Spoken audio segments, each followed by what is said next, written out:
यामिनीं फुल्लकुसुमित द्रुमदल शोभिनीं सुहासिनीं सुमधुर भाषिणीं सुखदां वरदां मातरं वन्दे मातरं वन्दे मातरं। भारत माता की जय। सबसे पहले मैं अपने भारतीय वित्त सलाहकार समिति के प्रेसिडेंट श्री रोहित वासवानी जी को आमंत्रित करूंगा कि वो इस कार्यक्रम की पृष्ठभूमि, भारतीय वित्त सलाहकार के बारे में भी कुछ बताएं। रोहित वासवानी जी हमारे वित्त सलाहकार समिति के प्रेसिडेंट तो हैं ही, एक बहुत ही युवा इनडायरेक्ट टैक्स के एक्सपर्ट हैं और बहुत सारी सोशल एक्टिविटीज़ के साथ, संस्थाओं के साथ जुड़े हैं और किस तरह से एक टीम को साथ में लेके चलना होता है ये हम उन्हीं से सीखते हैं। तो रोहित वासवानी जी। धन्यवाद अनिल शर्मा जी।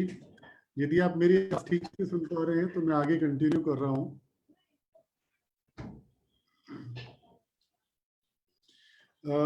आप सभी का बहुत बहुत धन्यवाद, नमस्कार। और आज का ये जो विशिष्ट कार्यक्रम है, ये ऐसी कठिन परिस्थितियों में जिसमें कि हमारा पूरा विश्व आज जिसको फेस कर रहा है, उसके बीच में हम ये कार्यक्रम कर रहे हैं।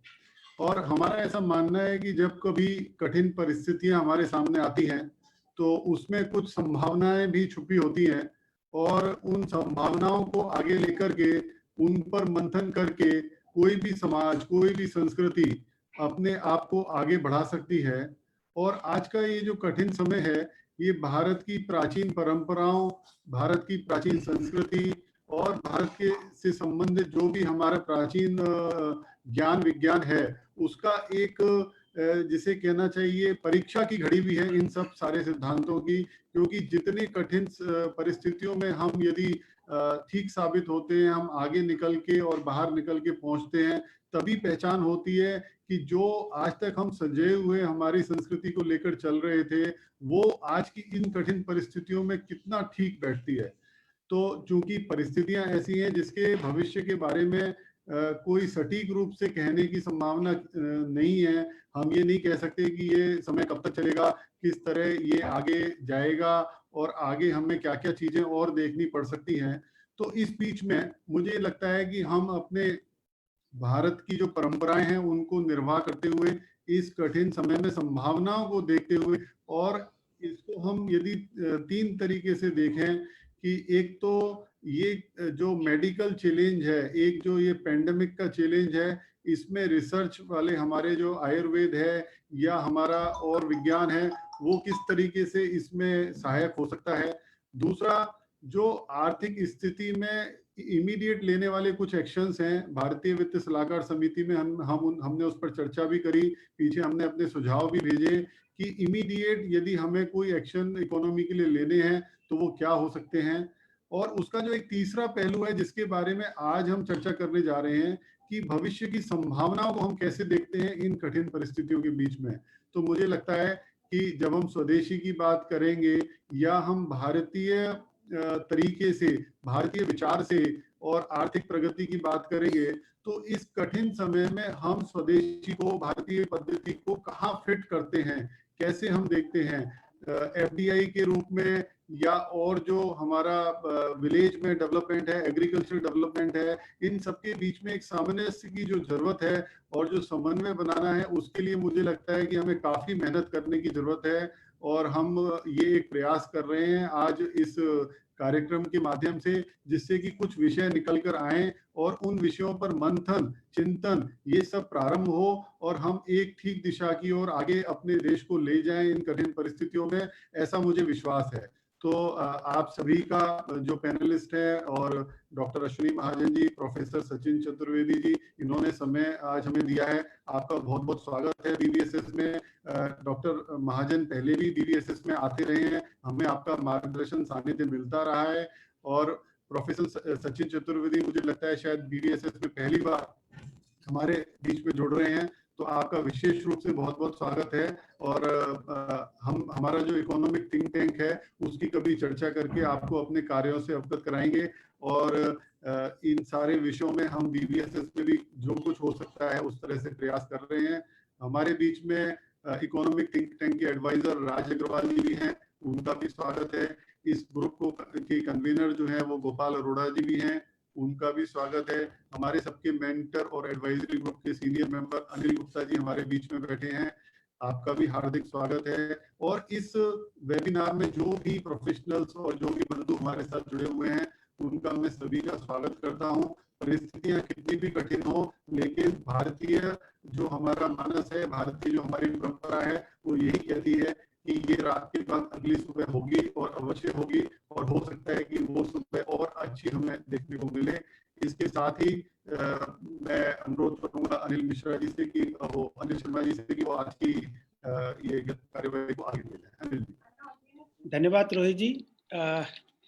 मैं ज़्यादा समय ना लेते हुए सबसे पहले डॉक्टर राज अग्रवाल उनको आमंत्रित करूंगा कि हमारे आज के अतिथि और मुख्य वक्ता डॉक्टर अश्विनी महाजन और प्रोफेसर सचिन चतुर्वेदी जी का एक संक्षिप्त परिचय हम सबको कराएं, ताकि वेबिनार में जो भी आज अटेंडेंस है उन सबको इनके बारे में भी, हालांकि दोनों पर्सनैलिटीज़ ऐसी हैं कि जिनको सभी लोग अच्छी तरह से जानते हैं, पर फिर भी एज ए फॉर्मेलिटी मैं कहूँगा कि वो इस बात को भी पूरा करें। राज अग्रवाल जी। सभी बंधुओं को नमस्कार। आज इस परिचर्चा में जो कि हम करंट इकोनॉमिक क्राइसिस को कैसे हैंडल किया जा सकता है शॉर्ट टर्म में और आगे चल के लॉन्ग टर्म में, कैसे हम इसको बेनिफिट ले सकते हैं और अपना इकोनॉमिक डेवलपमेंट कर सकते हैं। हमारे साथ दो बहुत बड़ी पर्सनैलिटीज इकोनॉमिस्ट हमारे साथ हैं और दोनों बहुत ही रेनाउंड पर्सनैलिटीज हैं। हम लोग उनसे परिचित पहले से भी हैं। उनका बड़ा संक्षिप्त सा परिचय मैं दूंगा। डॉक्टर अश्विनी महाजन इज को कन्वीनर ऑफ स्वदेशी जागरण मंच। हम सभी लोग अवगत हैं इस बात से। He is professor in the department of commerce at PGDAV college new Delhi. He is a prolific author and he is contributing articles on regular basis in national dailies, and more than 400 articles have been published so far. And moreover, he is actively engaged with the government on economic policy matters. So he has got the contacts, guts, and acumenship to engage with the government and to influence the economic decisions of the government. So therefore, whatever his thoughts are there, those will be very beneficial to all of us. And what we discussed today would certainly be conveyed to the concerned authorities as well. दूसरे महानुभाव हमारे साथ हैं doctor Sachin Chaturvedi. Doctor Sachin बहुत widely travelled all over the world. उनका international exposure बहुत अच्छा है। इकोनॉमिक्स की फील्ड में पर्टिकुलरली इकोनॉमिक इश्यूज पर काफ़ी इंटरनेशनल ऑर्गेनाइजेशन के साथ नेशनल ऑर्गेनाइजेशन के साथ वो जुड़े रहे हैं। Presently he is acting as director general of research and information system. This is an think tank, autonomous think tank, to discuss the economic issues relating to what is the international impact of the various issues on the national and the international economics. He is again a very renowned author. He has authored more than 9 books and has delivered and regularly delivering lectures all over the country, nationally, internationally, in very renowned institutes and educational institutions of repute all over the nation and even internationally. So I welcome both of you, sir, and we will be benefited by your discussion and today's talk. Anil ji, please carry over. या राजी, incidentally Sachin ji reserve bank of India में इस वक्त independent director भी की हैसियत से yes, that is also there. Yes. या वो एक्चुअली में इनका पर्चे मैं चाहूंगा कि हाँ, प्लीज कैरी ऑन. तो हमारे साथ प्रोफेसर गोपाल अरोड़ा जी और श्री अनिल गुप्ता जी चार्टर्ड अकाउंटेंट भी साथ हैं, तो मैं भी उनका भी जल्दी से मैं ही संक्षिप्त परिचय करा देता हूं. प्रोफेसर गोपाल अरोड़ा दिल्ली यूनिवर्सिटी में कॉमर्स के प्रोफेसर हैं और अपने सामाजिक विषयों पर इनकी बहुत अच्छी पकड़ है. विशेष तौर पर इंडियन डायस्पोरा के साथ इनका बहुत काम है और उनकी बहुत चिंता भी करते हैं और उनके विषय में हम लोगों को भी बहुत अवगत कराते रहते हैं. और हम भारतीय वित्त सलाहकार समिति में भी उनका बहुत हमें सहयोग और निर्देशन मिलता रहता है, इसीलिए वो हमने उनको अपने इकोनॉमिक थिंक टैंक का हेड बना रखा है. तो आप समझ सकते हैं उनसे हमें कितनी प्रेरणा मिलती है. दूसरे हमारे साथी हैं चार्टर्ड अकाउंटेंट अनिल गुप्ता जी. अनिल गुप्ता जी कह सकते हैं हम भारतीय वित्त सलाहकार समिति के हमारी कोर हैं. वो हमारे जिसके तहत हम, जिसके चारों तरफ हम ध्रुव तारा जिसे बोलते हैं, उसके चारों तरफ हम घूमते हैं.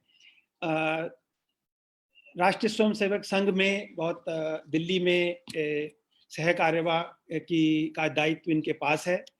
इंस्टीट्यूट ऑफ कंपनी सेक्रेटरीज में सेंट्रल गवर्नमेंट नॉमिनी है और सबसे ऊपर एक बहुत अच्छे व्यक्तित्व के धनी हैं. अनिल जी, आपका भी बहुत स्वागत है. मैं आप लोगों को इस प्रोग्राम का थोड़ा स्ट्रक्चर बता देता हूं.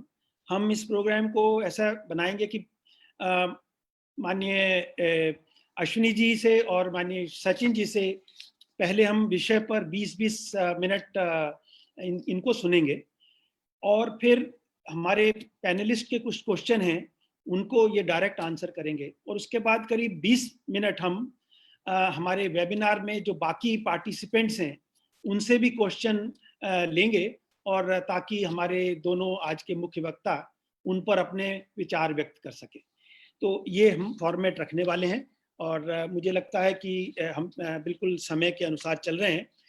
तो मैं विषय में एक दो बात कहना चाहूँगा इससे पहले कि मैं मुख्य वक्ताओं को आमंत्रित करूं. आज का हमारा वेबिनार दत्तोपंत ठेंगड़ी जी स्मृति शताब्दी व्याख्यान माला का एक अंग है, उसी के तहत हमने किया है. तो मैं अपनी बात थर्ड वे में जो उनकी किताब लिखी हुई है उसी के कोट से स्टार्ट करना चाहूँगा. उसमें उन्होंने एक जगह पर गुरुदेव टैगोर को कोट करते हुए कहा, God has given different question papers to different countries and so copying cannot help. We must conceive of our model of progress and development in the light of our own culture, our past traditions, present requirements, and aspiration for the future. We should study in depth the Western paradigm and benefit from it wherever possible, but not accept it as our model for future. I think मैं समझता हूँ कि हमारा जो आज विषय का theme है Indian solution for global vision, ये कहीं ना कहीं जो मैंने अभी आपसे वाक्य उनके कहे ये इसके तहत भी बहुत अच्छी तरह से आता है. एक बात और बड़ी इंटरेस्टिंग बात उन्होंने एक पुस्तक में और कोट किया, मैं उसको भी कहना चाहूँगा.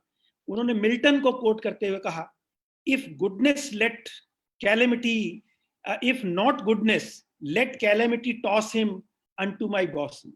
सो उन्होंने कहा कि भाई अगर आपको समय नहीं मिल रहा आप इस तरफ देखने में, लगता है ये पैंडेमिक ही हमें इस तरफ सोचने को मजबूर कर रहा है कि हमें कहाँ जाना है. स्वदेशी is gaining momentum everywhere. US का उन्होंने कहा कि in US the spirit of Swadeshi is reflected in its popular slogan, Be American, Buy American, and its official policy of protectionism. सो इस दो तीन चीजों को कोट करते हुए मैं आज अपने वेबिनार की बात को आगे बढ़ाता हूं। तो सबसे पहले मैं आमंत्रित करूंगा डॉक्टर अश्विनी महाजन जी को कि वो अपनी बात रखें। डॉक्टर अश्विनी महाजन।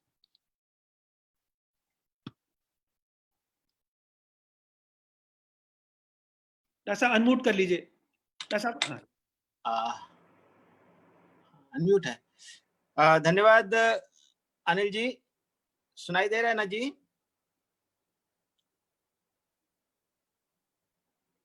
धन्यवाद अनिल जी। आदरणीय सचिन चतुर्वेदी जी, आदरणीय अनिल गुप्ता जी, गोपाल नरोड़ा जी, राज अग्रवाल जी और उपस्थित सभी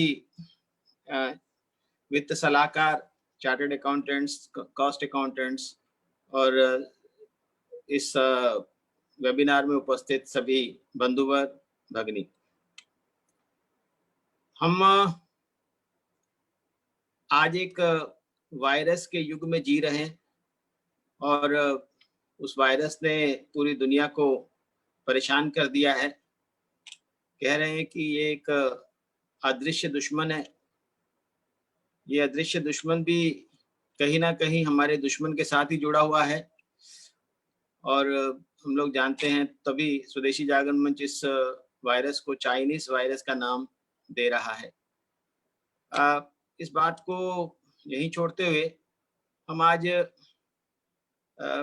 आपसे बात करते हुए एक दूसरे वायरस की बात करना चाहते हैं। ये वायरस हमारे देश पर आजादी के समय से ही आक्रमण कर रहा है और अलग अलग समय में वायरस का स्वरूप बदलता गया और हमारी अर्थव्यवस्था जो प्राचीन काल से ही एक उन्नत अर्थव्यवस्था थी, आजादी से 200-250 साल पहले तक हमारी अर्थव्यवस्था दुनिया में एक बड़ी अर्थव्यवस्था, एक सुदृढ़ अर्थव्यवस्था जो दुनिया की जीडीपी का लगभग 30% से भी ज्यादा उत्पादित करती थी। आजादी के बाद इन वायरस की वजह से उस अर्थव्यवस्था पर एक ग्रहण सा लगा। मैं पुराने वायरस को छोड़ते हुए एक 1991 में आए उस वायरस से शुरू करूंगा, जिसके कारण दत्तोपंत जी, जिनका आज हम स्मरण कर रहे हैं, उन्होंने 1991 में स्वदेशी जागरण मंच की स्थापना की। यह उस वायरस के ही जवाब में इस मंच की स्थापना हुई थी।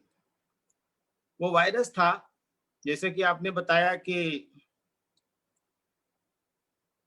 रविंद्रनाथ टैगोर जी ने लिखा है कि हर देश के सामने अपना एक प्रश्न पत्र होता है। हुआ यूं कि वॉशिंगटन कंसेंसस के नाम पर सभी मुल्कों के सामने जो प्रश्न पत्र थे, उनको एक ही उत्तर थमा दिया गया कि आपके सभी प्रश्नों का उत्तर भूमंडलीकरण में है, ग्लोबलाइजेशन में है। आपके सभी समस्याओं का समाधान भूमंडलीकरण के विभिन्न आयामों में है, जिसमें हम गुड्स, कमोडिटीज का ट्रेड खोल दें, अपने दरवाजे खोल दें, कैपिटल के लिए हमारे दरवाजे खोल दें और हमारे कानूनों में बदलाव करके पेटेंट कानूनों को बदलें। ये सब बातें WTO के माध्यम से इन बड़े देशों ने हमारे ऊपर थोप दी थी। जब ये सब बातें हो रही थी तो दत्तोपंत जी ने देखा कि हमारे पास कोई ऐसा माध्यम नहीं है जिससे हम इस लड़ाई को लड़ सकें। अलग अलग संगठन होते हैं और उन संगठनों के अपने अपने काम होते हैं। वे अपने कामों में जैसे मजदूर संगठन है वो मजदूरों को ऑर्गेनाइज करेगा, किसान संगठन है अपने किसानों को ऑर्गेनाइज करेगा, विद्यार्थी संगठन है उनका काम अपना है, लेकिन एक ऐसे सर्वव्यापी मंच की आवश्यकता है जिसमें समाज के सभी वर्ग मिलकर के इस भूमंडलीकरण जो हमारे ऊपर इन विकसित देशों ने, उनकी सरकारों ने हमारे ऊपर थोपा, और वो जो भूमंडलीकरण जो थोपा गया था वो उन सरकारों के दिमाग की उपज नहीं थी, ये दिमाग की उपज थी उन मल्टीनेशनल कंपनियों की जो हमारे देश के अर्थव्यवस्था को अपने अनुरूप, अपने शोषण के अनुरूप बनाना चाहते थे। तो हमने देखा कि इसके कारण हमारी पूरी की पूरी अर्थव्यवस्थाएं, मैं भारत की बात नहीं कर रहा हूं, विकासशील देशों की सभी अर्थव्यवस्थाएं, और 2001 के बाद तो हमने देखा कि विकसित देशों की भी अर्थव्यवस्थाएं उस भूमंडलीकरण के, और जिसको हम भूमंडलीकरण का विकृत रूप कहते हैं, उसके कारण प्रभावित हुई। हम देख रहे हैं कि कैसे रोजगार का हनन हुआ भारत में, दुनिया के दूसरे मुल्कों में, यहाँ तक कि अमेरिका और यूरोप के देशों में। हम देख रहे हैं कि यूरोप के आधे मुल्कों में 50% से ज्यादा यूथ अनएम्प्लॉयमेंट है। हमारी भी यूथ अनएम्प्लॉयमेंट जो है वो लगभग 30% से ऊपर है। OECD की नीट की डेफिनेशन के हिसाब से हमने उसको देखा कि neither in education nor in training and nor in employment. तो वो सारी बातें हमने देखी। तो यानी इस वायरस ने हमारी अर्थव्यवस्थाओं को बीमार कर दिया। हमारी कृषि में भी ऐसा कहा जाने लगा कि बिना मोनसेंटो के बीज के हमारी कृषि विकसित नहीं हो सकती। ऐसा कहा जाने लगा कि बिना भूमंडलीकरण के हमारे उद्योग पनप नहीं सकते, हमारी अर्थव्यवस्थाएं एफिशिएंट नहीं हो सकती और हम कॉम्पिटिटिव नहीं हो सकते। हुआ इससे उल्टा ही। कहा तो ये गया था कि FDI हमारी तमाम समस्याओं का समाधान कर देगी, हमें औद्योगिकरण के लिए पूंजी मिलेगी, कैपिटल मिलेगा, एंटरप्रेन्योरशिप आएगी बाहर से, टेक्नोलॉजी बाहर से आएगी और नए नए मैनेजरियल प्रैक्टिसेस यहाँ पर आएंगी, जिसके कारण हमारी अर्थव्यवस्था में विकास संभव हो पाएगा। और ऐसा लगने लगा, इतना ज्यादा प्रचार हुआ कि बिना भूमंडलीकरण के शायद हम लोग जीवित भी न रह पाए। और हमारी तमाम नियमों को, पॉलिसीज को बदलने का जो काम हुआ हम सब लोग जानते हैं। वॉशिंगटन कंसेंसस के बारे में अध्ययन करने से सब पता चलता है कि किस प्रकार से उन कंपनियों का एजेंडा विकसित देशों के सरकारों के दबाव के माध्यम से हमारे यहाँ लागू होने लगा। इसीलिए मैंने कहा कि 1991 में एक वायरस आया जिसने हमारे पूरे इकोसिस्टम को प्रभावित किया, जिसने हमारी पूरी आर्थिक नीति को प्रभावित किया, हमारी कृषि को, हमारी उद्योगों को, सभी। और कहते हैं कि भी हमने बहुत सर्विसेज का एक्सपोर्ट बढ़ाया। सर्विसेज का एक्सपोर्ट बढ़ाने के पीछे भूमंडलीकरण कोई कारण नहीं था। ये हमारे युवाओं की, हमारे IIT, IIM की जो हमारे युवाओं की प्रतिभा थी, उसने ये संभव किया।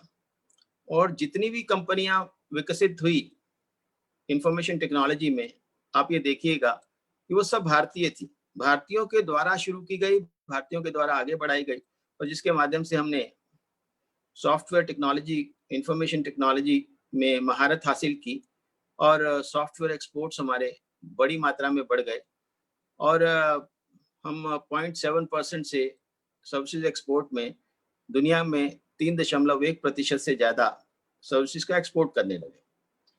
इसलिए ये जो वायरस जिसकी मैं बात कर रहा हूं, इसने हमारे पूरे, अगर हम अर्थव्यवस्था को एक कंप्यूटर के तरह माने, तो जिस प्रकार से वायरस आने से कंप्यूटर बैठ जाता है और फिर उसको किसी ना किसी एक्सपर्ट को बुलाने की जरूरत पड़ती है, वो कहता है जी इसको रीबूट करना पड़ेगा। आज वर्तमान में इस वायरस, इस चाइनीज वायरस के आने के बाद जो दुनिया में बदलाव हो रहे हैं, जो बात स्वदेशी जागरण मंच कह रहा था, आज अमेरिका के राष्ट्रपति कह रहे हैं। जो बात स्वदेशी जागरण मंच कह रहा था, वो पूरे यूरोप के देश कह रहे हैं, पूरी दुनिया के लोग कह रहे हैं। और हमारे यहाँ जो ग्लोबलाइजेशन के समर्थक थे, वो, क्योंकि आदरणीय सचिन चतुर्वेदी जी यहाँ बैठे हैं, इनका तो रोज ही सामना ऐसे लोगों से होता ही है, वो भी चुप रहने को मजबूर हो रहे हैं। आज ग्लोबलाइजेशन की कोई बात नहीं कर रहा। तो आदरणीय प्रधानमंत्री जी ने भी कहा है कि इस वायरस का सबसे बड़ा सबक हमें ये मिला है कि हमें सेल्फ रिलायंट होना है, सेल्फ सफिशिएंट विलेजेस की बात उन्होंने की। परम पूज्य सरसंघ चालक जी ने भी कहा कि स्वदेशी एकमात्र रास्ता है। ये सही है। साथ ही साथ हमें अपने उत्पादों की गुणवत्ता को भी बढ़ाना है और विकास का एक नया मॉडल दुनिया के सामने रखना है जो जीडीपी आधारित नहीं हो। आज हम अगर जीडीपी की ग्रोथ कहीं 7% से 6.5% आती है, तो हमारी सारे पिंक न्यूज़पेपर्स जो हैं वो चिंता व्यक्त करना शुरू करते हैं। ऐसा लगता है कि बहुत भूचाल आ गया, जबकि हम ये जानते हैं कि ये जो जीडीपी की ग्रोथ हुई है, उसका लाभ आम मजदूर किसान तक नहीं पहुंच पाया है। मैं आपको आंकड़ों से ज्यादा बोझिल नहीं करना चाहता, लेकिन एक छोटा सा आंकड़ा आपको बताता हूं कि 1991 से लेकर अब तक हमारी जो मजदूरों की मजदूरी है, उसमें 7 गुना वृद्धि हुई है मॉनेटरी लेवल पर। ये आंकड़े हमारे फैक्ट्री डाटा के हैं और सरकारी आंकड़े हैं। और इस बीच में हमारी जो महंगाई है वो 6.5 गुना बढ़ गई। यानी मात्र थोड़ा सा ग्रोथ हमारे मजदूरों की मजदूरी में हुई है, जबकि प्रॉफिट जो है वो बहुत तेजी से बढ़ा है। जो मजदूरी जो है वो एक जमाना था हमारे जिसको कॉम्पेंसेशन ऑफ एम्प्लॉइज कहते हैं, वो हमारी कुल वैल्यू एडिशन का, ये एनुअल सर्वे ऑफ इंडस्ट्रीज का डाटा मैं आपको बता रहा हूं, जो हमारी कुल वैल्यू एडिशन का 78% हुआ करता था और प्रॉफिट का हिस्सा उसमें 19% होता था। आज की डेट में कॉम्पेंसेशन ऑफ एम्प्लॉइज घट करके लगभग 52% पर आ गया। और आप कल्पना कीजिए कि प्रॉफिट का हिस्सा जो है वो 19% से बढ़कर 54% हो गया। तो हम समझ सकते हैं कि मजदूर और सामान्य जन का इस पूरे जीडीपी की ग्रोथ से कितना लाभ हुआ है, इसका अंदाज आप लगा सकते हैं। हमारे लगभग सभी क्षेत्र इस वायरस से प्रभावित हुए, चाहे वो मैन्युफैक्चरिंग था। हम सोचा करते थे कि हमारी मैन्युफैक्चरिंग जो है वो 16-17% है जीडीपी का, इसको 25% पर ले जाएंगे।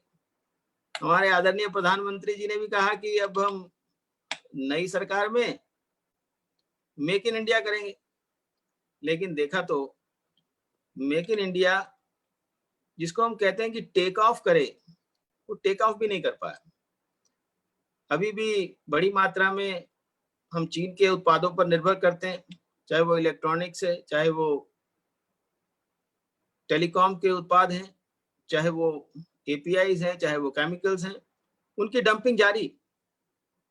ऐसे में स्वदेशी जागरण मंच ने योजना पूर्वक एक अभियान लिया, चीन के उत्पादों के बहिष्कार का अभियान। जो हमने वो अभियान लिया, उसके बाद सरकार में भी उसके बारे में संवेदनशीलता बढ़ी, सरकार भी सेंसिटाइज्ड हुई, और हम देख रहे हैं कि उसके बाद सरकार ने एंटी डंपिंग ड्यूटीज की मात्रा को बढ़ाया, ज्यादा और बेहतर तरीके से सचिन जी भी बता सकेंगे। और रेसिप्रोसिटी क्लॉज लगा करके चाइनीज कंपनीज को हमने रोकने का प्रयास किया, टैरिफ्स बढ़ाए, और यह कहकर बढ़ाए कि हम लोग अब अपने भारतीय उद्योगों को संरक्षित करने के लिए, उनके संरक्षण के लिए, प्रोटेक्शन के लिए हम टैरिफ्स लगा रहे हैं। ये 1991 के बाद एक बड़ी अभूतपूर्व घटना हुई। 1991 के बाद लोगों ने कहना बंद कर दिया कि हम लोग संरक्षण करेंगे। Protectionism was considered to be a bad word, और लेकिन हमने कहा कि संरक्षण जरूरी है, क्योंकि अगर फ्री ट्रेड फेयर हो तो संरक्षण के बिना काम चल सकता है। लेकिन अगर फ्री ट्रेड फेयर ट्रेड नहीं है, और जिस प्रकार से चीन अपने माल की डंपिंग करता है, जिस प्रकार से अपने सामान को अंडर इनवॉइस करके बेचता है, जिस प्रकार से तमाम प्रकार के गलत तरीके चीन अपनाता है, ऐसे में संरक्षण ही एकमात्र तरीका है। और जब अरुण जेटली जी ने फरवरी 2018 को अपने बजट में संरक्षण शब्द का उपयोग करके इलेक्ट्रॉनिक्स और टेलीकॉम के उत्पादों को पर टैरिफ 10 से 20% किया, तो बड़ी दुनिया में बड़ा हो हल्ला मच गया। और हमारे नीति आयोग के पूर्व उपाध्यक्ष, जो तब तक विदेश भेजे जा चुके थे, उन्होंने वहां से आर्टिकल लिखे, संरक्षणवाद बड़ी गलत बात है, इससे जो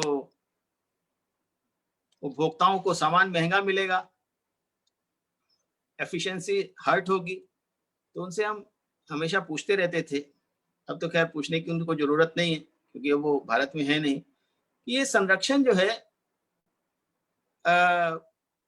ये जो आप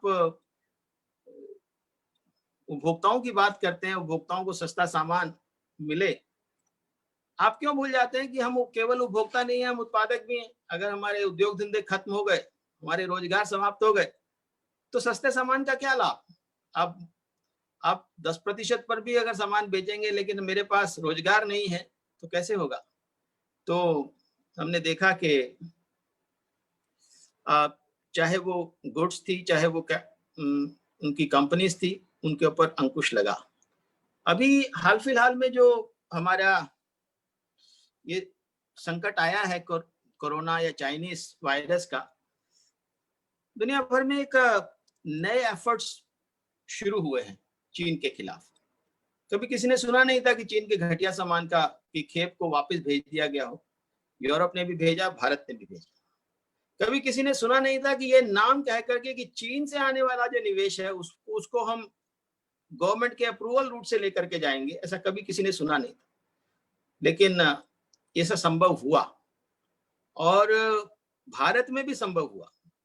और भारत में तमाम उन जो ब्यूरोक्रेट्स हैं, जो चीन के फेवर में कई लोग बात करते थे, उनके प्रेजेंस में ये सब संभव हुआ। सरकार ने ऐसा साहसिक निर्णय लिया, और केवल एक छोटे से बात पर कि पीपुल्स बैंक ऑफ चाइना ने अपना शेयर HDFC बैंक में 0.81% से बढ़ा करके 1.3% कर दिया। केवल इतनी छोटी सी बात पर सरकार ने इतना बड़ा निर्णय लिया। कुल मिलाकर के आज चाइनीज गुड्स हैं, चाइनीज कैपिटल है या चाइनीज कंपनीज हैं, उसके प्रति एक भाव ऐसा निर्माण हो रहा है अपने देश में कि इन सब का बहिष्कार करना है, किसी भी तरीके से इनको आने नहीं देना। येन केन प्राकेरेन प्रकारेन किसी भी तरह से, चाहे वो हमें नियम बनाने पड़े, चाहे हमें बायकॉट करना पड़े, चाहे डिप्लोमेटिकली करें, कैसे भी हमने चीन के साजो सामान को, चीन की कंपनियों को, चीन की कैपिटल को नहीं आने देना। इस बीच में एक नया परिवर्तन आया है, उस पर थोड़ी सी बात करते हुए मैं अपना विषय समाप्त करूंगा।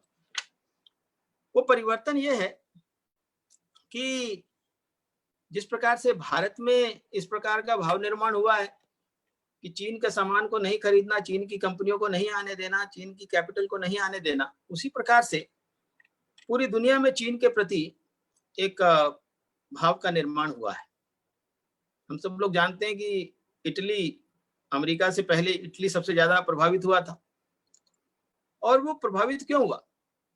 क्योंकि वहां जो बेल्ट रोड प्रोजेक्ट था चीन द्वारा प्रस्तावित, हम सब लोग जानते हैं, और उसके मुकाबले में आज मैं चाहूंगा कि प्रोफेसर सचिन जी भी इसके बारे में बात करें कि बेल्ट रोड इनिशिएटिव के बाद 67 या उससे भी ज्यादा देशों ने इस OBOR प्रोजेक्ट को अडॉप्ट किया। उसमें इटली का प्रोजेक्ट भी एक बहुत प्रमुख प्रोजेक्ट था। और वो इटली के जो प्रोजेक्ट में चाइनीज लेबर वहां, क्योंकि चाइनीज का ये है कि वो जहां भी प्रोजेक्ट अपना शुरू करते हैं वो अपनी ही लेबर का इस्तेमाल करते हैं। तो वो जो लेबर वहां आई, वुहान से, अन्य स्थानों से वो वायरस साथ लेकर के आई। और सब लोगों ने वो चित्र देखे हैं किस प्रकार से चाइनीज चौक पर खड़े होकर के अपने बारे में लिखते हैं कि मैं वायरस संक्रमित नहीं हूं। और ऐसे भोले भाले इटली के लोगों को उन्होंने अपनी चपेट में ले लिया। तो इटली में एक भाव निर्माण हो रहा है कि चाइना का जो BRI प्रोजेक्ट है इसको हमने आगे नहीं बढ़ाना है। ऐसे ही और भी स्थानों पर इस प्रकार से हो रहा है। और दुनिया भर की कंपनियां जो पहले चीन में स्थापित थी, सब लोग जानते हैं कि चीन से जितने एक्सपोर्ट्स होते हैं बड़ी मात्रा में वो एक्सपोर्ट्स जो हैं वो अंतर्राष्ट्रीय कंपनियों के द्वारा किए जाते हैं वहां जो स्थापित हैं। लेकिन अब वो वहां से विमुख हो रहे हैं, भारत में आना चाह रहे हैं। और हम लोग तो हमेशा से विदेशी कंपनियों का विरोध करते हैं, क्योंकि उन कंपनियों के आने से हमारे जो नीति निर्माता हैं वो बदलावों की प्रक्रियाएं शुरू कर देते हैं। अभी हाल फिलहाल में एक बदलाव की बात आई है कि सारे लेबर लॉज को स्थगित कर दिया गया है 3 साल के लिए उत्तर प्रदेश में। ऐसे दूसरे भी प्रदेश कोशिश कर सकते हैं। भारतीय मजदूर संघ ने इसके बारे में सरकार को आगाह किया है कि देश के नियमों के आधार पर ही इन कंपनियों को आने देना चाहिए। तो हमारा ये मानना है कि देश में लेबर की कॉस्ट पर, ये सही है कि हमारे यहाँ लेबर सस्ती है, वो सस्ती वैसे भी मिलेगी, लेबर की कॉस्ट पर हम इन कंपनियों को बहुत ज्यादा सुविधाएं दें, ये सही नहीं है। ये सही है कि चीन में उनको एक बॉन्डेड लेबर टाइप मिलती थी, लेकिन हमारा देश उस प्रकार का देश नहीं है। लेकिन आज इन कंपनियों को भारत में आने के लिए तमाम प्रकार की सुविधाएं हैं। हम जानते हैं कि दुनिया में और हमारे जितने कॉम्पिटिटिव देश हैं कैपिटल के लिए, हमारा जो कॉर्पोरेट रेट ऑफ टैक्स है वो सबसे कम है, 22% है, और नई कंपनियों के लिए तो मात्र 15% है। तो कहीं दुनिया भर में इतना इस कॉर्पोरेट टैक्स रेट नहीं मिलेगा।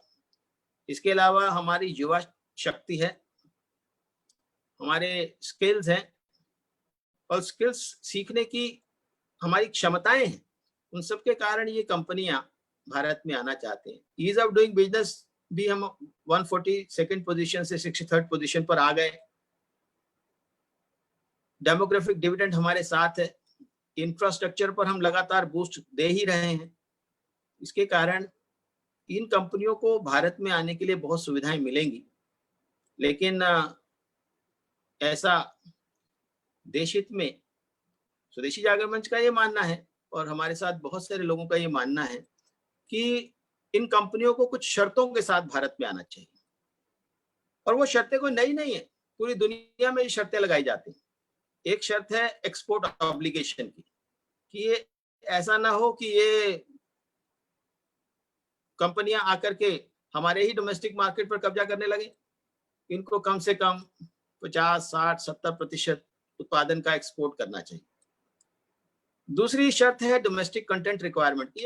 ये भी दुनिया भर में मान्य शर्त है, सब जगह लगाई जाती है कि जब वो भारत में आए तो भारत के साजो सामान को, भारत के स्पेयर पार्ट्स को इस्तेमाल करें और विदेशों से इंपोर्ट ना करें। क्योंकि हम देख रहे हैं कि हमने एक बार एनालिसिस किया था कि 28 मल्टीनेशनल कंपनियां हैं। वो उस समय 2011-12 के डाटा की मैं बात कर रहा हूँ, उसके बाद हम वो नहीं आगे बढ़ा पाए। तो हमने देखा कि उनका जो एक्सपोर्ट अर्निंग्स थी वो 10,000 करोड़ रुपए की थी और इंपोर्ट्स की जो वैल्यू थी वो लगभग 25,000 करोड़ रुपए की थी। यानी net outflow of foreign exchange ये नहीं होना चाहिए। इसलिए डोमेस्टिक कंटेंट रिक्वायरमेंट। और तीसरी शर्त जो है वो है रॉयल्टी की। रॉयल्टी हमें नहीं लेकर के जाने देनी है। और जिस प्रकार से दूसरी विदेशी कंपनियां भारत से रॉयल्टी और टेक्निकल फीस के नाम पर अभी भी $20 बिलियन लेकर के जा रही, उस पर कहीं ना कहीं अंकुश लगना चाहिए। अंत में मैं ये निवेदन करना चाहता हूं कि ये कंपनियां एक हमारे लिए अपॉर्चुनिटी भी है, लेकिन एक थ्रेट भी है।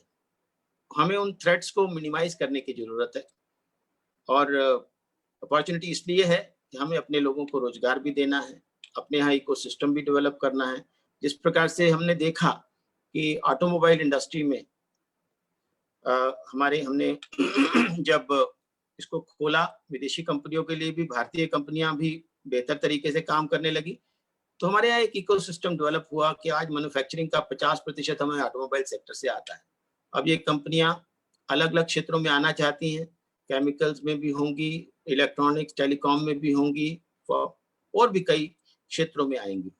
हमें उन सब क्षेत्रों में एक नया इकोसिस्टम भी डेवलप करने को मिलेगा।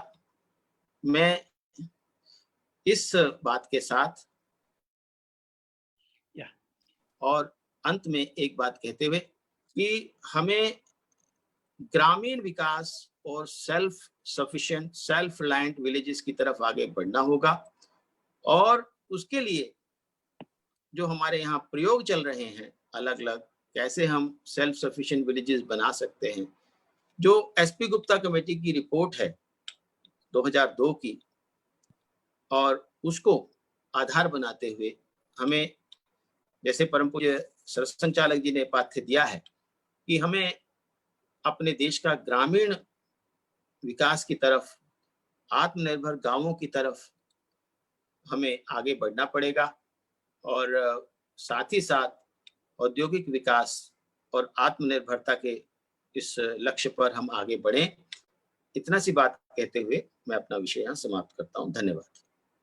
धन्यवाद डॉक्टर महाजन, आपने बहुत अच्छी बात कही कि इस चाइनीज वायरस जो हमारे आर्थिक पूरे जगत में घुसा है, इसको अगर हमें हटाना है तो हमें अभी इकोनॉमी को रीबूट ही करना पड़ेगा। और जब हम इस बार रीबूट करेंगे तो हमारी जो विकास का मॉडल होगा वो जीडीपी पर आधारित न होकर किस तरह से हमारे सभी नागरिकों का सर्वांगीण विकास हो, ग्रामीण विकास हो, उस पर आधारित हो, ऐसा आपका सुझाव है। बहुत बहुत धन्यवाद। वैसे तो मुझे अभी कुछ अपने पैनलिस्ट से 1-2 क्वेश्चन लेने थे, पर समय की मर्यादा को देखते हुए मैं उनको कहूँगा कि आप अपने क्वेश्चन अभी होल्ड करिए। हम पहले प्रोफेसर सचिन चतुर्वेदी जी को भी सुन लेते हैं और उसके बाद फिर हम इनसे क्वेश्चन आंसर करेंगे, क्योंकि सचिन जी को बीच में शायद समय पर निकलना भी है। तो मैं अभी आमंत्रित करूंगा प्रोफेसर सचिन चतुर्वेदी जी को कि अपनी बात कहें।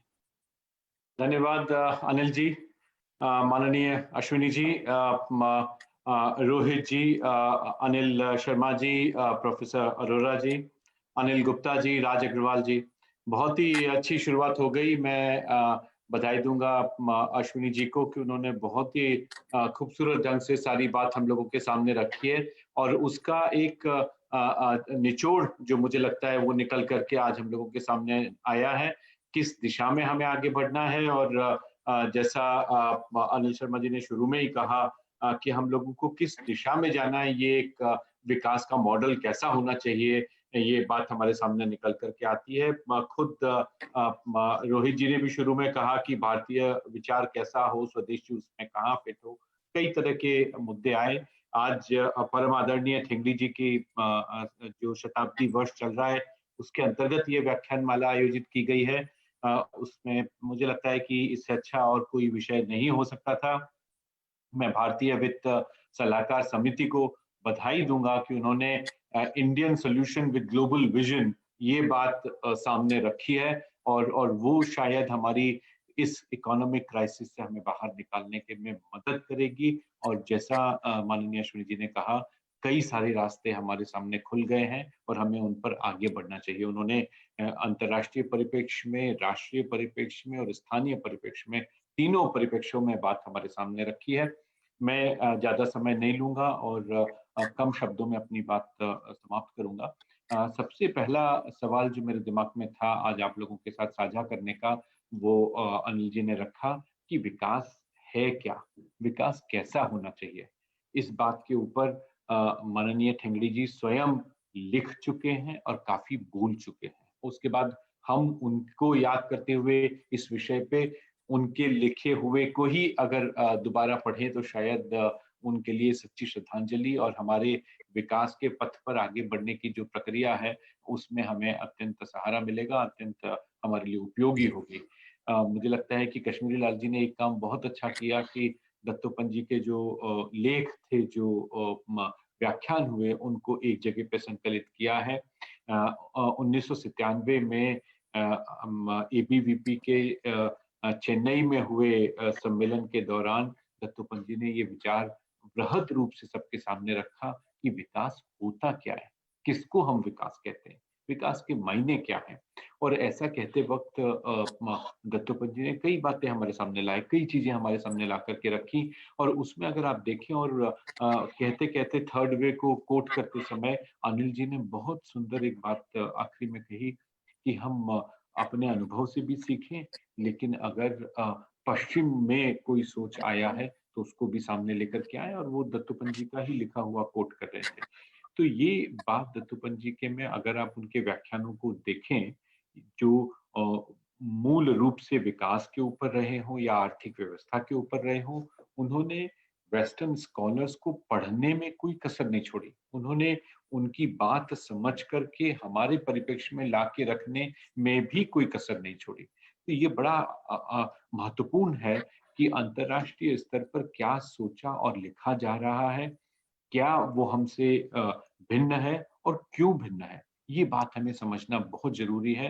मैं अश्विनी जी को बधाई दूंगा कि उन्होंने कई तरह के वायरस का जिक्र किया और ये जो एक वायरस हमारे दिमाग में और हमारे समाज में तेजी से फैला, उसमें जो सरकारें रहीं उनका भी अत्यंत महत्वपूर्ण सहयोग रहा। लेकिन ये जो वेस्ट से आया है वो बेस्ट है, ये जो एक महत्वाकांक्षा और ये कुछ लोगों का सोच जो सामने रहा वो भी उसके लिए उतना ही उत्तरदायी है। तो जो अच्छी बातें हम सोच सकते थे, दे सकते थे, वो नहीं हुआ। तो अगर दत्तोपंत जी का वो 1997 जून का वो व्याख्यान अगर आप देखें तो उसमें उन्होंने एक फ्रेंच फिलोसोफर और मैथमेटिशियन जो अपने समय के महत्वपूर्ण थे, 1743 में उनका जन्म हुआ था, निकोलास कॉन्डोट, उनकी बात से उन्होंने शुरू करते हुए कहा कि वो एक इनलाइटमेंट युग में वो पैदा हुए और जिस युग में वो पैदा हुए वहां उन्होंने डेवलपमेंट कैसा हो इसके बारे में लिखा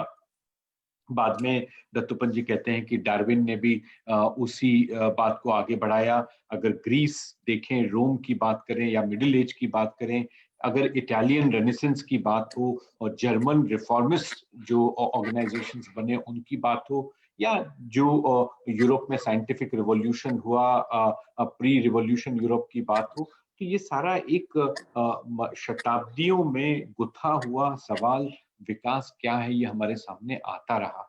1945 में जब सेकेंड वर्ल्ड वॉर खत्म हुआ और उसके बाद में नए ढंग से काम करने की शुरुआत हुई, कई लोगों ने रखा, तो उन्होंने दत्तोपंत जी ने सामने गाडगिल का भी बात लाके रखी और उसमें नेहरू और गाडगिल के आपस के संबंधों की और विकास की परिकल्पना की बात रखी।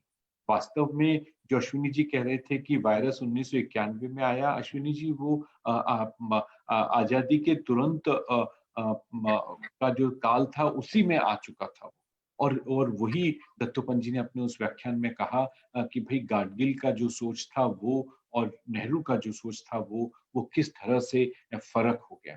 लेकिन दत्तोपंत जी बाद में एक बात दूसरी बोलते हैं कि जो वेस्टर्न सोच है, जो पश्चिम का विचार है, वो और भारतीय सोच में मूल अंतर क्या है। और ये मूल अंतर आर्थिक दृष्टि से अगर देखा जाए तो वो इसका कंपार्टमेंटलाइजेशन है, जो पृथक पृथक चरणों में हम देखें कि अगर आर्थिक समस्या है तो उसका निदान भी आर्थिक होना चाहिए, अगर सामाजिक समस्या है तो उसका निदान भी सामाजिक होना चाहिए। दत्तोपंत जी ने कहा ऐसा जीवन में होता नहीं। जीवन में सरकार, समाज, अर्थव्यवस्था, राजनीतिक व्यवस्था आपस में घुले मिले हैं, वो एक दूसरे से पृथक नहीं है। उनका सलूशन आपस में मिलकर के ही हो सकता है। फॉरेन डायरेक्ट इन्वेस्टमेंट के बारे में हमारी पॉलिसी हमारी आर्थिक नीति से फर्क नहीं हो सकती। विदेशों से आने वाला जो इन्वेस्टमेंट है वो कहाँ चाहिए, कब चाहिए, कितना चाहिए, ये इस बात पर निर्भर करता है कि हमारी आर्थिक स्थिति कैसी है, हमें कहाँ पर सहारे की जरूरत है, कहाँ पर हम अलाउ कर सकते हैं, कहाँ पर हम नहीं कर सकते हैं, या क्या हम वो तय करने की स्थिति में हैं भी कि नहीं है। आज हैं कल नहीं होंगे, कल होंगे आज नहीं है, या कभी नहीं होंगे या हमेशा रहेंगे। ये सवाल बार बार हमारे सामने आते हैं और उसी के चलते हमें देखना पड़ेगा। जो महत्वपूर्ण मुद्दा है वो ये है कि क्या आर्थिक समस्या, आर्थिक चुनौती और या आर्थिक विकास की बात क्या हम गैर आर्थिक कारणों के माध्यम से भी कर सकते हैं। क्या ऐसा हुआ है, क्या ऐसा सोचा जा रहा है, कौन लोग हैं जो गैर आर्थिक विषयों को आर्थिक विषयों से जोड़ के आर्थिक समस्याओं के निदान के बारे में बातचीत कर रहे हैं। मुझे लगता है अनिल जी, विकास का जो नया मॉडल हो वो आवश्यक नहीं है कि आर्थिक पैरामीटर्स पर ही जुड़ा हुआ हो। जो उसके गैर आर्थिक मुद्दे हैं वो भी अत्यंत महत्वपूर्ण है। और इसको देखते हुए कई चीजें हमारे सामने हैं। अभी जब कोविड क्राइसिस को लेकर के पूरे भारत के अंदर एक तरह का अशांति है, जैसा एक मनों में हमारे कई तरह के सवाल हैं, कई तरह की जटिलताएं अर्थव्यवस्था में हैं। पर्टिकुलरली अगर हम देखें 2-3 वर्षों से हम देख रहे थे आर्थिक मार से जो अर्थव्यवस्था झेल रही थी, जिस मार को ये वायरस आने से वो और भी ज्यादा गहरा गई है। और इसके गहराने के कई रिस्पॉन्स अगर आप देखें, रिजर्व बैंक के गवर्नर ने अपना रिस्पॉन्स दिया, वित्त मंत्री ने अपना रिस्पॉन्स दिया, तो उन लोगों ने कुछ कुछ बातें हमारे सामने लाके रखी। जनवरी से मार्च के बीच में कुछ आए, कुछ अप्रैल में भी हमारे सामने हमने देखा कि कुछ आ गए। अश्विनी जी ने कहा कि आंकड़ों में नहीं जाना चाहता, मैं भी लगता है कि छोड़ देना चाहता हूँ, लेकिन एक दो आंकड़े ऐसे हैं जो हमारे लिए महत्वपूर्ण है याद रखना और उनको बताना। जो 1,70,000 करोड़ का जो हमने ये रखा सामने पैकेज, जिसको का एक बड़ा हिस्सा हमने प्रधानमंत्री गरीब कल्याण पैकेज के रूप में सामने लेकर के आए। बैंकों को एक ये हुआ कि भाई आप एनपीए की डेफिनेशन बदलिए, आप फाइनेंशियल सपोर्ट दीजिए, लेकिन जो टेक ऑफ होना चाहिए लोन का, जो पैसा जाना चाहिए वो नहीं जा रहा। अभी इस बैठक में आने के तुरंत पहले हमारी रिजर्व बैंक की लोकल एरिया की मीटिंग, और मैं ईस्टर्न एरिया का तो कलकत्ता का, हमारा वेस्ट बंगाल, बिहार, उड़ीसा, झारखंड और सारे नॉर्थ ईस्ट स्टेट्स, वो सब हमारे एरिया में आते हैं। उसकी बैठक का पहला फेज खत्म हुआ, दूसरा फेज शुरू होना है। तो उस बैठक में से मैं उठ करके आया इस व्याख्यान के लिए। तो इसमें वहाँ हम देख रहे थे कि नॉर्थ ईस्ट में, इवन वेस्ट बंगाल में, बिहार में, झारखंड में, उड़ीसा में, आसाम में हमारा एक जो बड़ा क्रेडिट फ्लो होना चाहिए था वो नहीं हो रहा। तो ये आर्थिक व्यवस्था के अंतर्गत तमाम चीजें होने के बाद क्यों टेक ऑफ नहीं कर रहा?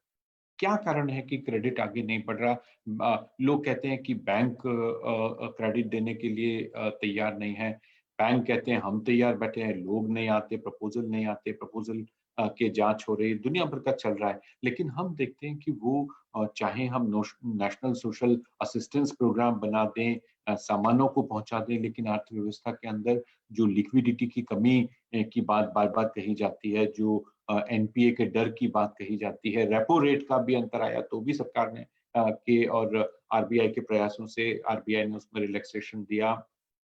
बैंक पैसा इकट्ठा न करें तो एलटीआरओ ऑपरेशन किया गया, लेकिन बात आगे नहीं बढ़ी। मैं याद दिलाना चाहूंगा एलिनोर ऑस्ट्रेम की, और एलिनोर ने कई वर्षों तक भारत में काम किया, और वो पहली ऐसी महिला हैं जो कि अर्थशास्त्री नहीं थी और उनको अर्थशास्त्र का नोबेल प्राइज मिला। वो सोशल साइंस से थी, सोशियोलॉजी के प्रोफेसर थी, लेकिन उनको अर्थशास्त्र का नोबेल प्राइज 2009 में दिया गया। उन्होंने भारत में काम किया, नेपाल में काम किया। उनका एक कोट मेरे दिमाग में हमेशा आता है, जिसमें वो कहती हैं कि भाई जो चीप टॉक है, जो सिस्टम में फिट बैठने वाली बातचीत नहीं है, वो कई दफा हमें वो परिणाम नहीं दे पाती हैं जिसकी हम अपेक्षा करते हैं। वो कहती हैं कि carefully designed experimental studies in the lab have enabled us to test practice combinations of structural variables to find that isolated anonymous individuals over-harvest from common pool resources. Simply allowing communication or cheap talk enables participants to reduce over-harvesting and increase joint payoffs, contrary to game theory predictions. ये जो अर्थशास्त्र में गणित का बड़ा प्रयोग हुआ और उसके कारण जो इसका मैकेनाइजेशन हुआ अर्थशास्त्र का, उसके चलते अर्थशास्त्र का समाज के साथ सरोकार टूट गया और हम इंडिकेटर और डेटा के चक्करों में फंस गए हैं। वो अपने भाषण में, और ये जो कोट मैंने बोला, ये उन्होंने अपने नोबेल प्राइज लेते समय जो भाषण दिया उसका अंश है। ये बड़ा प्रसिद्ध अंश है, क्योंकि ये उन अर्थशास्त्रियों के ऊपर है जिनकी तरफ माननीय अश्विनी जी इंगित कर रहे थे। और ये वायरस लगातार हमारे समाज में ऐसा गहराया है कि जो विदेश से अर्थशास्त्री आए वही अच्छे हैं, वही हमारे बेड़ा पार करेंगे।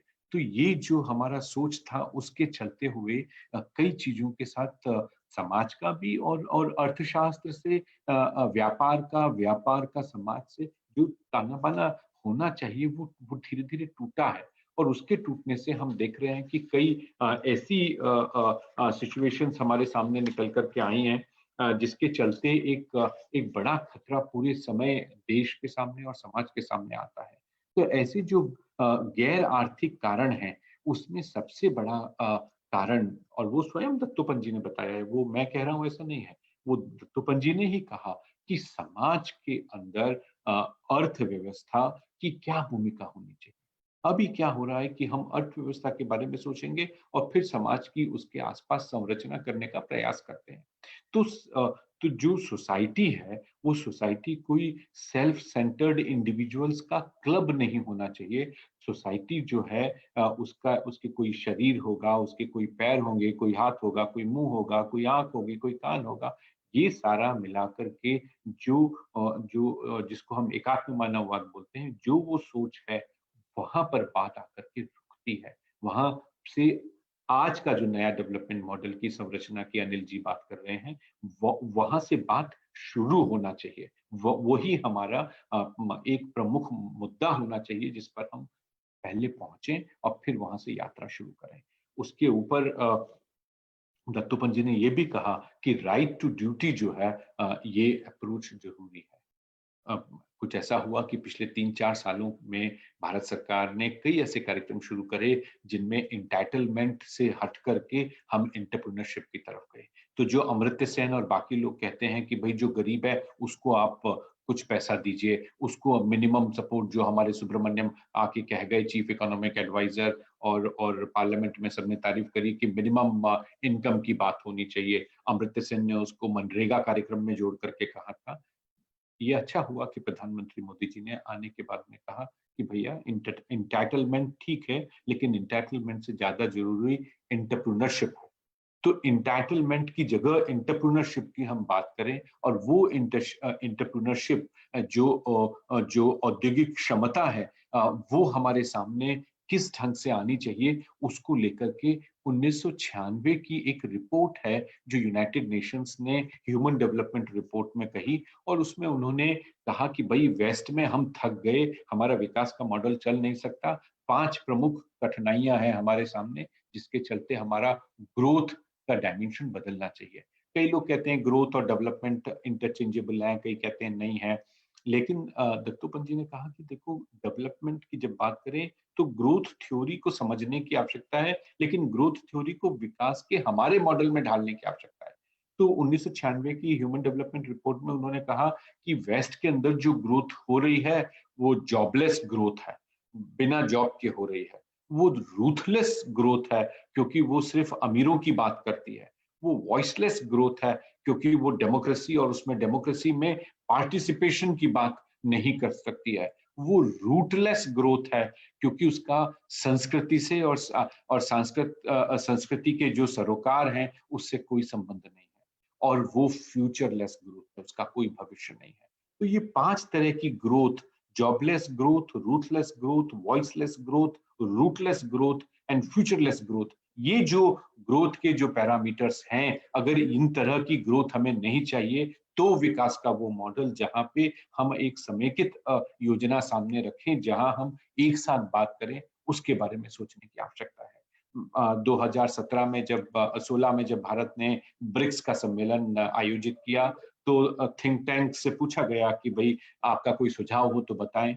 RIS की तरफ से हमने एक 50 पेज का मोटा रिपोर्ट भारत सरकार को दिया कि 1930 में जब ग्रेट डिप्रेशन आया तब कीन्स ने कहा कि देशों को अपनी आमदनी के बारे में पता होना चाहिए, क्या कारण हो, कैसे हो। तो उन्होंने कहा एक इंडिकेटर बनाया जाना चाहिए जिसको हम डोमेस्टिक प्रोडक्ट में कैप्चर कर सकें और उसका जो ग्रॉस स्वरूप है उसको हम मेजर करें। वो GDP है और GDP के मायने कितने होंगे, क्या होंगे, कैसे मेजर होगा, वो उन्होंने सामने रखा। और 5 साल के भीतर GDP एक पैरामीटर बन करके आया और वो आगे बढ़ा। 1981 में महबूबुल हक और अमर्त्य सेन ने कहा कि भाई GDP से तो पैसे के बारे में पता चलता है, आदमियों का क्या हो रहा है पता नहीं है, इसलिए हम ह्यूमन डेवलपमेंट की बात करें तो ह्यूमन डेवलपमेंट की बात। आज मैं डायरेक्टर जनरल हूँ RIS का, लेकिन 1981 में पंचमुखी VR पंचमुखी जो संस्कृत के परम विद्वान हैं, दक्षिण भारत में रहते हैं अब रिटायरमेंट के बाद, उन्होंने उस समय 1981 में कहा महबूबुल हक और अमर्त्य सेन को, जिनके साथ वो दिल्ली स्कूल ऑफ इकोनॉमिक्स में पढ़े थे। तो पंचमुखी ने कहा कि भाई ह्यूमन डेवलपमेंट रिपोर्ट ठीक है, लेकिन इंडिया और पाकिस्तान, क्योंकि महबूबुल हक पाकिस्तान से थे, तो उनका पाकिस्तान, इंडिया और बांग्लादेश भी बन चुका था, बांग्लादेश, इन देशों को आवश्यकता है बेसिक नीड्स प्रोग्राम की। तो पंचमुखी और उनकी रिसर्च टीम ने एक बेसिक नीड्स प्रोग्राम दिया। वो रिपोर्ट कहीं सरकार में गुम हो गई। बाद में जब ये ब्रिक्स सम्मेलन हुआ तब हमने सरकार के सामने अपनी बात रखी। हमने कहा कि 1981 में आपने ह्यूमन डेवलपमेंट रिपोर्ट के आधार पर ह्यूमन डेवलपमेंट इंडेक्स लिया, GDP इंडेक्स लिया। अब समय आ गया है जब हम संपूर्ण प्रकृति के साथ मानव का कैसा संबंध हो, इसको लेते हुए इकोनॉमिक इंडिकेटर्स क्या बन सकते हैं, इसके ऊपर विचार करें। तो उन्होंने कहा आपने किया है, हम लोगों ने हाँ कहा और रिपोर्ट सामने प्रस्तुत करी। हमने उसको कहा वेलनेस इंडेक्स। वो रिपोर्ट आज भी हमारे वेबसाइट पर उपलब्ध है। ब्रिक्स में हमने रखा, बाद में वो कहा गया कि बहुत एजेंडा हो गया, बात आगे नहीं आई। लेकिन अभी आप देख रहे हैं कोविड क्राइसिस में जब लोग ज्यादा से ज्यादा योग का उपयोग कर रहे हैं, ज्यादा से ज्यादा प्रकृति और पेड़ पौधे और जंतुओं के बारे में जान रहे हैं, देख रहे हैं, तब बात सामने आती है कि जो ह्यूमन सेंटर्ड डेवलपमेंट का हमारा फोकस हो गया, उसको छोड़ के पूरे प्रकृति का एक स्वरूप लेके हम बातचीत करें, उसकी हमारे पास में आवश्यकता होनी चाहिए। मैं देख रहा हूं कि मेरा समय सीमा समाप्त हो रही है। मैं अब यही कह के अपनी बात समाप्त करूंगा कि जो अश्विनी जी ने कहा कि मैं इस बारे में भी बात करूं कि बेल्ट एंड रोड का इनिशिएटिव कैसा हो और संरक्षणवाद का क्या हो। अश्विनी जी, अभी हमने प्रोफेसर एस के मोहंती की अध्यक्षता में एक कमेटी RIS में अपॉइंट करी थी। हमने देखा कि इंडिया और चाइना का आपस में जो ट्रेड डेफिसिट है, उसकी पूर्ति कैसे की जा सकती है। हमने tariff line by tariff line जाकर के 5,824 प्रोडक्ट्स का एनालिसिस किया, और अगर आप 5,824 प्रोडक्ट्स का एनालिसिस करके देखें तो आपको पता चलेगा कि उसमें से 240 ऐसे प्रोडक्ट्स हैं, प्रोडक्ट लाइंस हैं HS कोड में, जिसमें कि भारत यूनिट कॉस्ट प्रोडक्शन में चाइना से ज्यादा एफिशिएंट है। ये कह देना कि भारत इनएफिशिएंट है, ये गलत है। और हमने 59 ऐसे टैरिफ लाइंस निकाले हैं जिनमें हमने ये बताया है कि चाइना के मुकाबले भारत में टैरिफ कम है। तो अश्विनी जी, ये दोनों बातें महत्वपूर्ण है कि भारत इनएफिशिएंट नहीं है और भारत प्रोटेक्शनिस्ट नहीं है। ये दो बातें आई। और तीसरी बात जिससे मैं कहकर समाप्त करूंगा वो ये है कि आने वाली लड़ाई टैरिफ के बेसिस पे नहीं लड़ी जा सकती। टैरिफ बस एक माध्यम हो सकता है अश्विनी जी। नॉन टैरिफ उससे बड़ा हथियार हमारे पास है, ये हमको सोचना पड़ेगा। और चूंकि 2005 में मैं ऑस्ट्रेलिया के अगेंस्ट जो कमेटी बनी थी उसका सदस्य था, और हमने जो ऑस्ट्रेलिया से सेब फल एप्पल जो आते थे उनको रोकने में एक बड़ी सकारात्मक भूमिका उस कमेटी ने निभाई। ये कहा गया कि जो हिमाचल के एप्पल आते हैं उनके आगे ऑस्ट्रेलिया और या अमेरिका के एप्पल्स चल नहीं पाते दिल्ली के मार्केट में। 2005 में सरकार ने कहा कि एप्पल की जो बाहरी परत है, जिसको अंग्रेजी में एपिकार्प बोलते हैं, तो जो बाहरी परत है हिमाचल प्रदेश के अगर सेब आप देखेंगे तो वो बड़ी फुसफुसी होती है। उसमें आप अगर खुट्टा लगाएं तो आपको थोड़ा रस का स्वाद आता है, वो मुलायम होती है। लेकिन अगर ऑस्ट्रेलिया और US से जो सेब फल आते हैं उसका अगर बाहरी लेयर देखें तो वो बड़ी क्रंची होती है, उसमें जूस कंटेंट कम होता है। तो वैज्ञानिकों की मदद से ये सरकार ने कहा कि अगर इंडिया में एप्पल भेजना है तो बाहरी परत जो है उसके अंदर जूस का कंटेंट इतना होना। ये 2005 में एपिडा का ऑर्डर है, और उसके बेसिस पे 2005 में सरकार ने ऑस्ट्रेलिया के एप्पलों को ब्लॉक किया। 2005, 2006, 2007 3 साल ऑस्ट्रेलियन एप्पल्स को भारत में घुसने नहीं दिया गया, और हिमाचल इंडस्ट्री बची। और उस समय पे हिमाचल सरकार ने एप्पल और एप्पल से जुड़े हुए जो प्रोडक्ट्स बनाने का काम है वो अपने हाथ में लिया। स्वदेशी का भविष्य का स्वरूप यही हो सकता है, जिसमें कि जैसा आपने स्वयं कहा कि रूरल डेवलपमेंट की बात हो, स्थानीय निकायों पर। आज आप देखिए, मैं अभी रिजर्व बैंक की मीटिंग से आ रहा हूँ, अभी हमको बताया गया कि बिहार के अंदर पिछले 15 दिनों में 27 लाख लोग वापस पहुंचे। झारखंड के अंदर, इतना छोटा सा प्रदेश है, 16 लाख लोग वापस पहुंचे हैं। झाबुआ में 1.5 लाख लोग वापस पहुंचे। तो ये जो जनसंख्या है इसको जॉब चाहिए होगा। लास्ट बात मैं कहूंगा और फिर समाप्त करूंगा। FDI नॉर्म्स की आपने बात कही, HDFC की बात कही, IRCTC के मैं बोर्ड पर हूं। सरकार ने डिसइन्वेस्टमेंट का बड़ा कार्यक्रम चला रखा है। मैंने IRCTC में कहा कि हमने 11% डिसइन्वेस्टमेंट किया है। 11% का जो हमारा सब्सक्रिप्शन है वो जरा देखिए कि कैसा है। निकल करके आया अश्विनी जी कि ये सिर्फ HDFC का काम नहीं है, IRCTC में भी 3% शेयर चाइनीज कंपनीज ने सिंगापुर से लिए हैं। तो मेरा कहना ये है कि हम देश स्पेसिफिक नहीं हो सकते। हम ये सोचें कि जूम तो चाइनीज है, जूम के ऊपर अगर हम बात करेंगे तो चाइना वाले हमारी बात सुन लेते हैं, इसलिए वेबएक्स ठीक है क्योंकि वो अमेरिका का है। यहाँ कोई किसी का सगा नहीं है, ना तो अमेरिका सगा है, न चाइना सगा है, कोई किसी का सगा नहीं है। हमें सबसे पर्याप्त दूरी बना के रखनी चाहिए और हमारे लोग और हमारी अर्थव्यवस्था वही हमारे काम आने वाली है और कोई काम आने वाला नहीं है। हमको उसी को सबल करना है। उसमें हमें चीन से विरोध क्या और अमेरिका से दोस्ती क्या, ये दोनों एक ही थाली के चट्टे बट्टे हैं। आज ये हमें लूट रहा है, कल वो लूट रहा था। आज ये हमें डरा रहा है, कल वो डरा रहा था। आज हमको वो इंडो पैसिफिक में बुला लेता है, हम बड़े खुशी खुशी वहां चले जाते हैं। ये जैसा आपने कहा, जो अधिकारी वर्ग है, जिनके बच्चे वहां पढ़ रहे हैं, जिनके स्वार्थ वहां जुड़े हुए हैं, वो अमेरिका को और वो उनको अश्विनी जी बहुत अच्छे लगते हैं क्योंकि अश्विनी जी चाइना को मार लगाते हैं। तो इस बहाने उनको अमेरिका से दोस्ती का और भी बहाना मिल जाता है। मैं कहता हूं कि हमें सबको मार लगाना चाहिए, सिर्फ स्वदेशी मतलब हमारे अपनी निर्भरता। धन्यवाद। धन्यवाद प्रोफेसर सचिन चतुर्वेदी जी।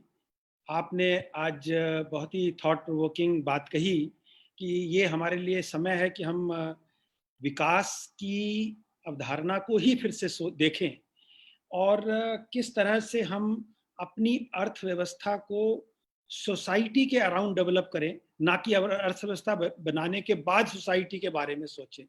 तो और जो वेलनेस इंडेक्स की आपने बात की, एक बहुत अच्छा एक विषय आपने हम चार्टर्ड अकाउंटेंट्स और फाइनेंशियल प्रोफेशनल के लिए भी दिया।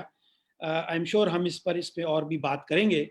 तो बहुत बहुत धन्यवाद आपका इस तरफ ध्यान दिलाने का।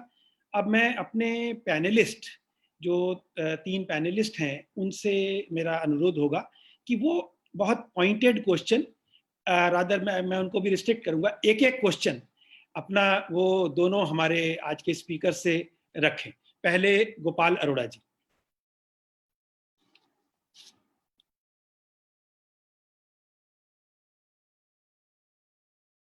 गोपाल जी अनम्यूट करिए। हाँ जी जी जी नमस्कार। बहुत ही थॉट प्रोवोकिंग हम लोगों ने उद्बोधन सुने डॉक्टर अश्विनी महाजन के और प्रोफेसर सचिन चतुर्वेदी जी के, और मैं यही सोच रहा था कि एक तरफ स्वदेशी की बात डॉक्टर साहब करते हैं और RIS का जो मैंडेट है वो इंटरनेशनल इकोनॉमिक डेवलपमेंट का और साउथ साउथ कोऑपरेशन का और मल्टीलैटरल फोरम्स के ऊपर बातचीत का है। लेकिन बड़े अच्छे ढंग से मैंने देखा कि प्रोफेसर सचिन चतुर्वेदी ने भी उनमें समन्वय की बात भी की है। तो मैं बहुत ब्रीफली सा ये पूछना चाहूँगा कि कहीं कुछ ऐसे भी कुछ पॉइंट्स है जहाँ पर कि ये दोनों बातों का मेल जो है वो नहीं होता, जहाँ पर आपको लगता है कि थोड़ा सा स्वदेशी के बारे में भी उनको थोड़ा सा अपनी सोच में या कुछ और विस्तार या कुछ परिवर्तन करने की आवश्यकता है। प्रोफेसर सचिन चतुर्वेदी।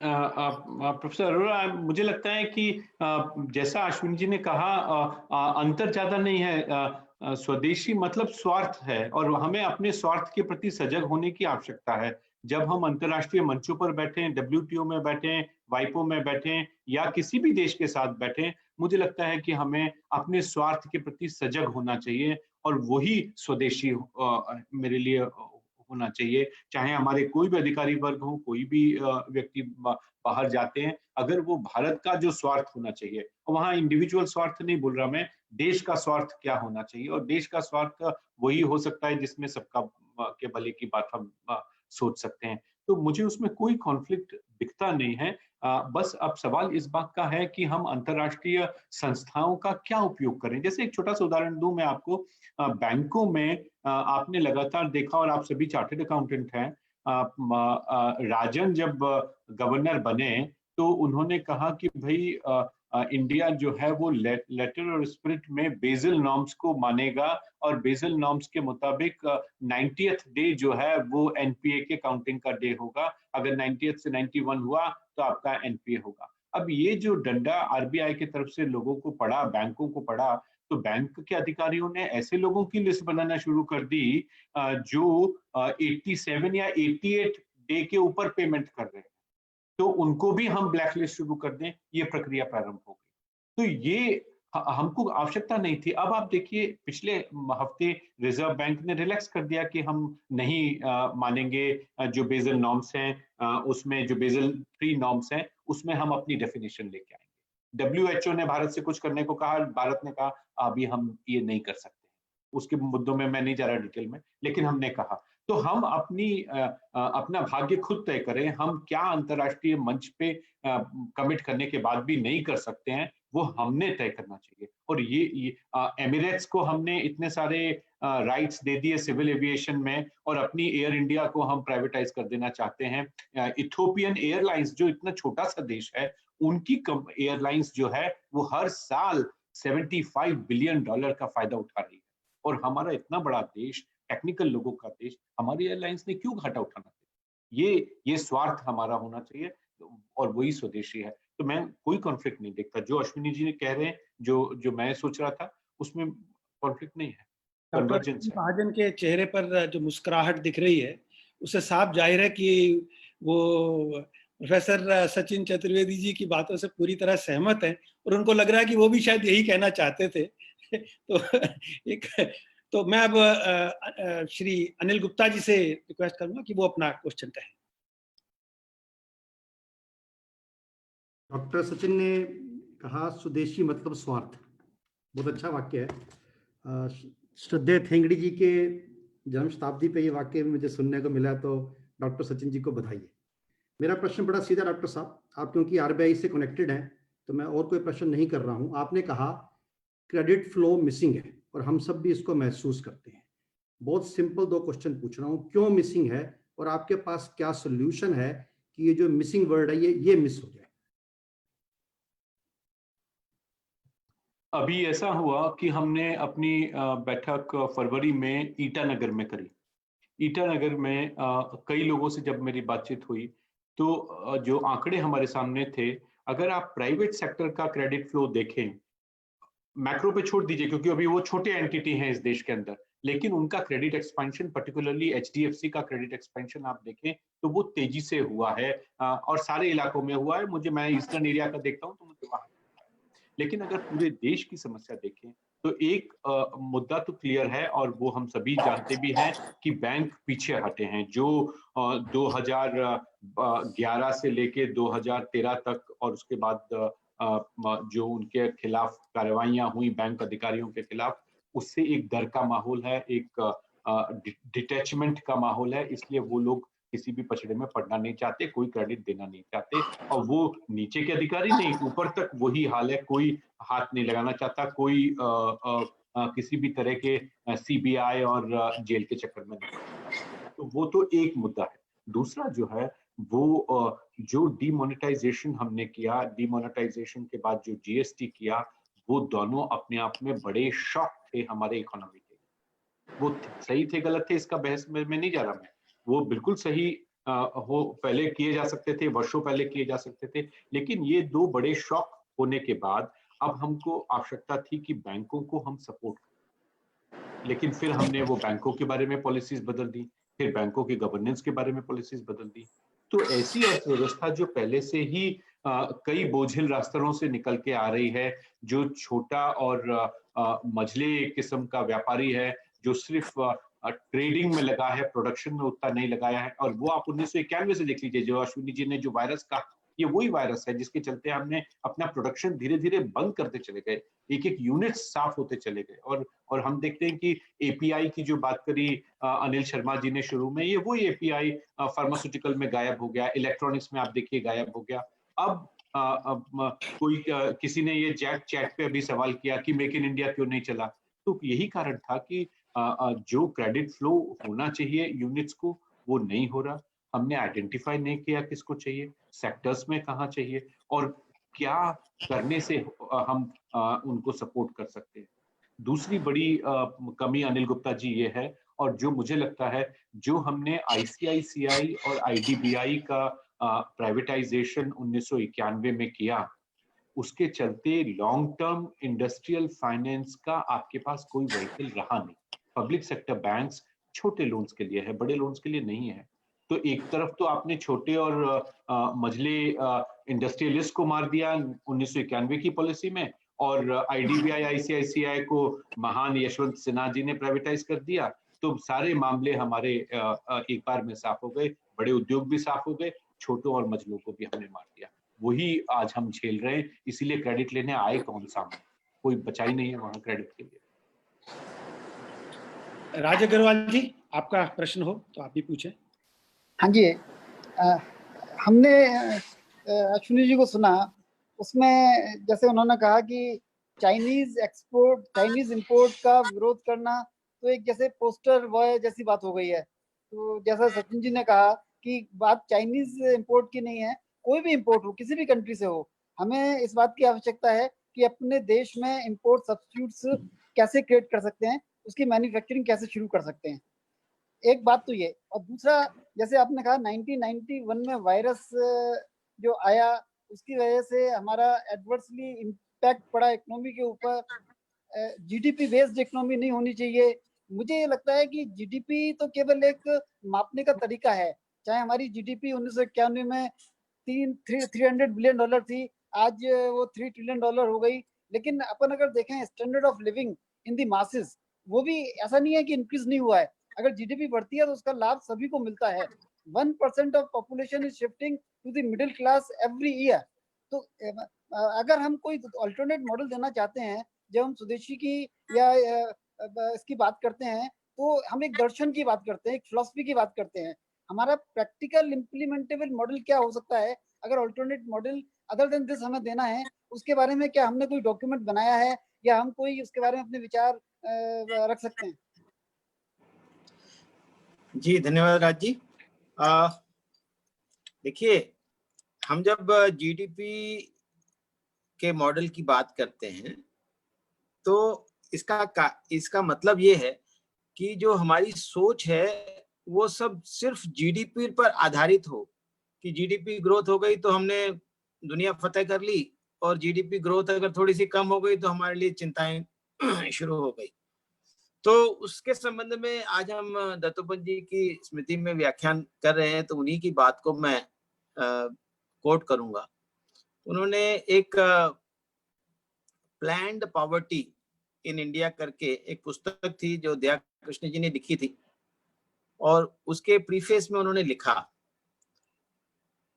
कि हमें एक इंटीग्रेटेड अप्रोच की तरफ आगे बढ़ना चाहिए, जिसमें जब हम जीडीपी का विचार करें तो उसके साथ ही साथ हम वितरण का भी विचार करें कि वो how that income is distributed. हम उसके साथ एम्प्लॉयमेंट का भी विचार करें, हम उसके साथ सबके कुशल क्षेम का भी विचार करें, और तभी वो जीडीपी ग्रोथ जो है वो सबके कुशल क्षेम को सुनिश्चित कर सकती है। ये केवल मापने का तरीके की बात नहीं है, ये सोचने के तरीके की बात है। जब हम जीडीपी ग्रोथ के संदर्भ में ही सोचते हैं तो फिर हम बाकी सब चीजों को नजरअंदाज कर देते हैं। तो इसलिए उन चीजों को नजरअंदाज न किया जाए जिसके बारे में सचिन जी ने कहा कि rootless growth, jobless growth, fruitless growth, ये वो ग्रोथ है यानी जिसका किसी को फायदा नहीं होता। अब आप जो बता रहे हैं कि ये ठीक है कि एक ऊपर का एक वर्ग है, जो थॉमस पिकेटी ने भी कहा कि 2014 तक उन्होंने 1980 से लेकर 2014 तक के इनकम का एनालिसिस किया, और उसके आधार पर उन्होंने यह निष्कर्ष निकाला कि हमारे 66% जो जीडीपी ग्रोथ है उसका लाभ ऊपर के 10% लोगों के हाथ में, और 33% ग्रोथ का जो लाभ है वो मात्र 1% लोगों के हाथ में गया। आपका कहना बिल्कुल ठीक है कि वो जो ऊपर के 10% लोगों के हाथ में गया उसके कारण हमारे मिडिल क्लास का जो साइज है वो ग्रेजुअली बढ़ता गया। लेकिन मैंने जो आपको आंकड़े बताए कि हमारे जो मजदूर की मजदूरी है उसमें विशेष वृद्धि क्या, बहुत ही इतनी कम वृद्धि हुई कि जिसको हम रिडिकुलस कह सकते हैं कि उतनी कम वृद्धि। किसान की आमदनी नहीं बढ़ी, और हम देख रहे हैं कि हमारे गांवों में लगभग 70% लोग रहते हैं, वहां की जो इनकम्स हैं रूरल और अर्बन इनकम्स के बीच में जब हम फर्क देखते हैं तो 1 और 12.3 गुना का अंतर है। यानी हम शहर में यदि गांव में यदि 1 रुपए की इनकम है तो शहर में 12.3 रुपए की प्रति व्यक्ति आय है। तो ये जो असमानताएं बढ़ी हैं, ये जो बेरोजगारी बढ़ी है, ये जो लोगों का कुशलक्षेम नहीं बढ़ पाया है, इसमें तमाम वो सभी संसाधन जो हम प्रकृति के इस्तेमाल करते हैं, जिसके बारे में दत्तोपंत जी ने कहा कि हमें एक ऐसे ग्रोथ की जरूरत है, एक ऐसे मॉडल की जरूरत है जिसमें रोजगार भी हो और लोगों का कुशलक्षेम भी हो और प्रकृति का शोषण भी ना हो। इन सब चीजों को ध्यान में रखते हुए हमें जीडीपी के ग्रोथ के मॉडल के तुलना में हमें एक ऐसे मॉडल की जरूरत होगी जिसमें इन सब चीजों को समावेश किया जा सके। यह हमारा कहने का अभिप्राय है। जो यही बात सचिन जी भी कह रहे थे, तो यहाँ पर मैं आपसे सहमत नहीं हूं, ऐसा मैं कहूँगा। तो हमारे जो BVSS का इकोनॉमिक थिंक टैंक है, उसके कुछ 3 मेंबर और भी हैं। एक नवल बजाज जी हैं जो बेंगलोर में हैं, और डॉक्टर SK लरोया, और चार्टर्ड अकाउंटेंट है SL गुप्ता जी। तो उनके भी कुछ प्रश्न हैं। मैं डॉक्टर महाजन, पहले आप ही से उनके नवल जी का एक क्वेश्चन है आपसे। What is Indian solution alternative to the foreign firms e commerce and e pharmacy portals? इस बारे में आपका कुछ बात हो। और एक दूसरा प्रश्न डॉक्टर लरोया का है, वो भी मैं आपसे कर देता हूं, तो आप दोनों को एक साथ आंसर दीजिएगा। उनका कहना है कि लेबर लॉज में जो रिफॉर्म करने जा रही है सरकार, या जिसकी इच्छा फॉरेन कंपनीज को है कि ऐसे लेबर लॉज हों, उसमें आपको स्वदेशी के तरफ से आपको क्या आपके उस पर क्या ऑब्जेक्शंस हो सकती हैं और कैसे आप उनको रिजॉल्व करना चाहेंगे, इस बारे में बताएं।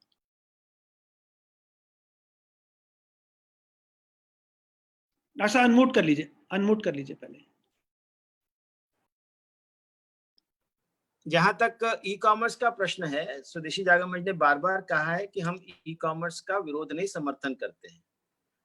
और हमारे देश में ऐसे लाखों युवा हैं जो अपने पोर्टल बना करके ई कॉमर्स करना चाहते हैं, लेकिन वहीं पर ये जो विदेशी कंपनियां या विदेशों से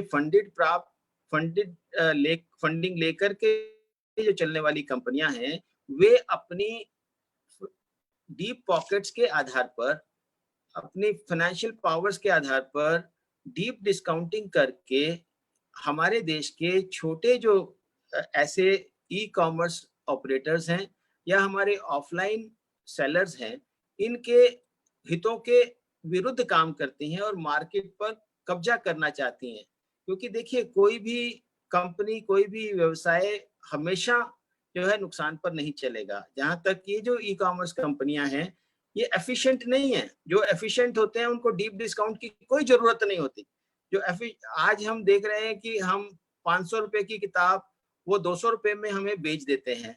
उस बीच में वो उस पर पैकिंग चार्जेस भी होते हैं, उस पर उनकी कोरियर चार्जेस भी होते हैं। यानी वो अपने पल्ले से वो 200 रुपए की किताब को बेचने के लिए अपने पल्ले से 300-400 रुपए लगाते हैं। ऐसे में इस प्रकार से ये जो डीप डिस्काउंटिंग है, उसके विरुद्ध स्वदेशी जागरण मंच है। दूसरी बात ये है कि एक बड़ी मात्रा में ये लोग डाटा भी चोरी करके ले जाते हैं। तीसरी बात ये है कि ये जो ई कॉमर्स कंपनियां हैं, भारत में ई कॉमर्स कंपनियां जो काम करती हैं, जो लाभ कमाती हैं, उस पर टैक्स देती हैं, जो भी कुछ काम करती हैं उस पर उनको कुछ ना कुछ सरकार को फायदा होता है। हमारे देश में जितनी भी ये टेक कंपनीज हैं या ई कॉमर्स कंपनियां हैं, ये टैक्स नहीं देती हैं और हम देख रहे हैं कि चाहे वो गूगल है, चाहे वो फेसबुक है, कोई भी टैक्स नहीं देता है।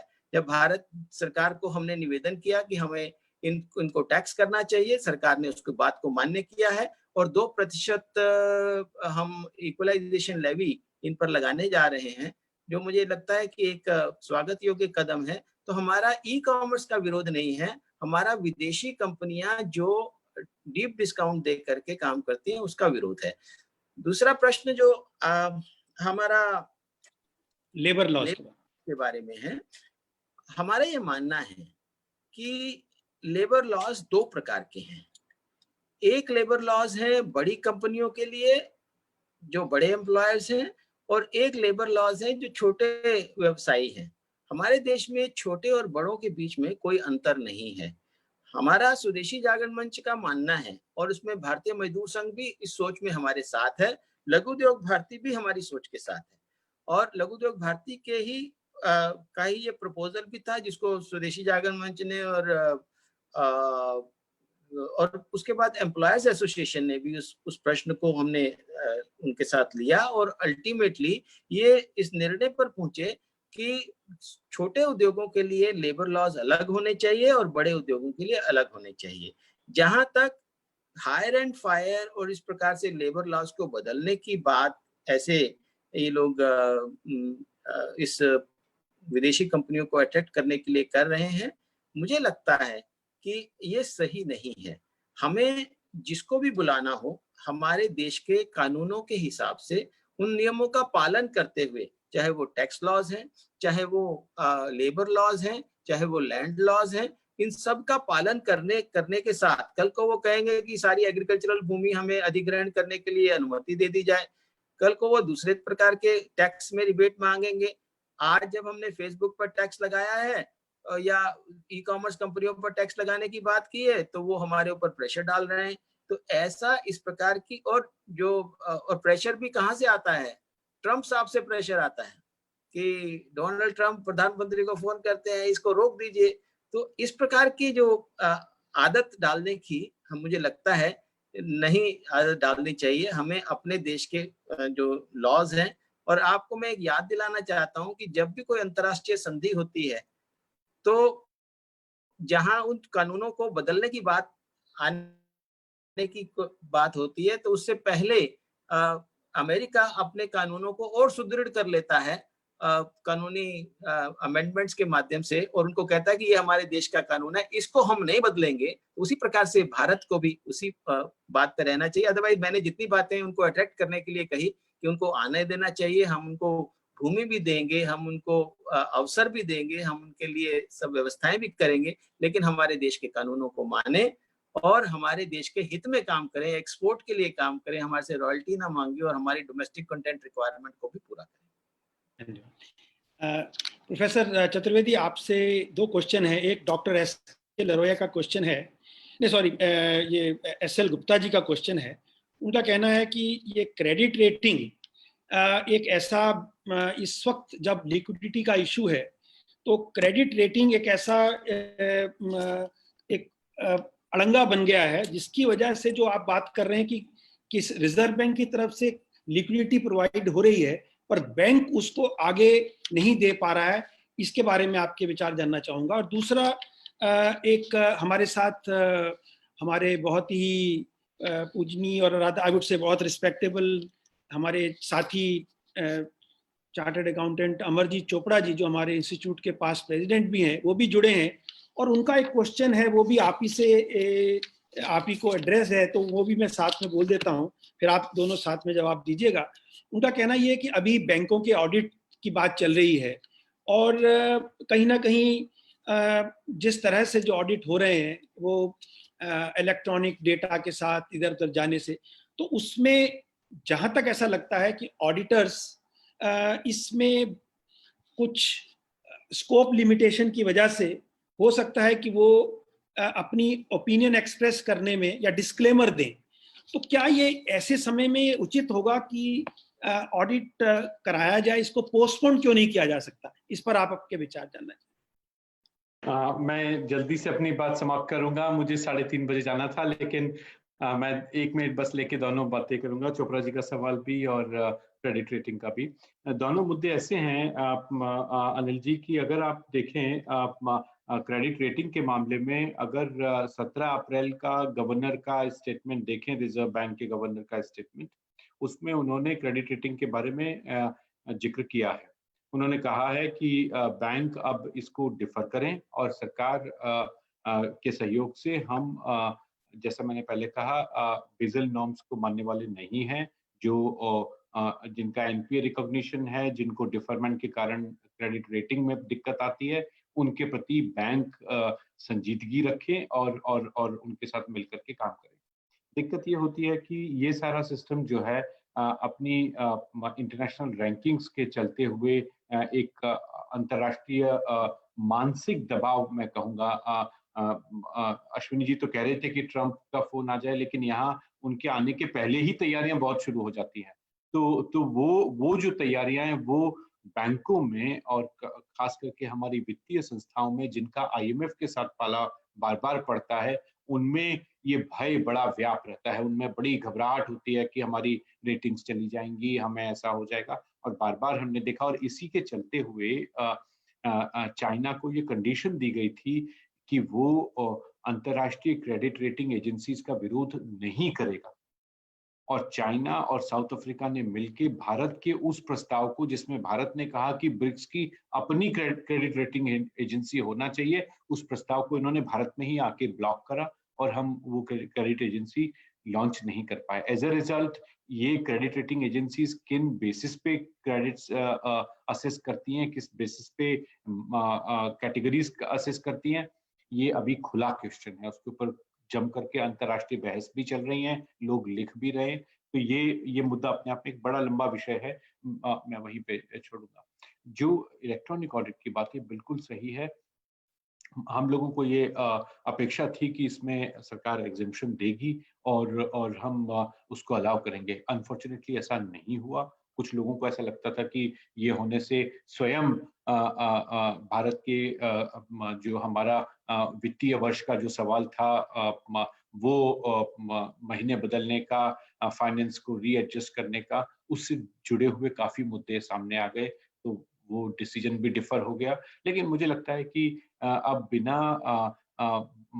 मजबूती के हम निर्णय नहीं कर सकते। कई जगह पे आत्मविश्वास और साहस दोनों की अत्यंत आवश्यकता है। इस सरकार ने पीछे कई निर्णय ऐसे करे हैं जिनसे साहस का और आत्म ज्ञान का बोध होता है, लेकिन मुझे लगता है कि ऐसे निर्णय अब आर्थिक क्षेत्र में भी करने की आवश्यकता है। हमने कई दूसरे पहलुओं पर देख लिया, आर्थिक क्षेत्र में अभी तक न तो आत्मविश्वास दिख रहा है, न आत्मबल दिख रहा है, और वह आत्मबल तब होगा जब हमारा सरोकार गांव से होगा। धन्यवाद सचिन जी, और धन्यवाद आपका मैं तहे दिल से आपका शुक्रिया करता हूँ।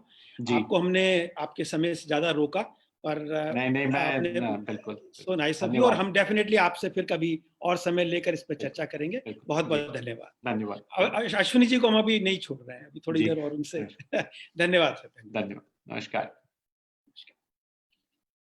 तो अश्विनी जी, अब आप ही सामने रह गए, तो क्वेश्चनों की बहुत अच्छी बौछार है।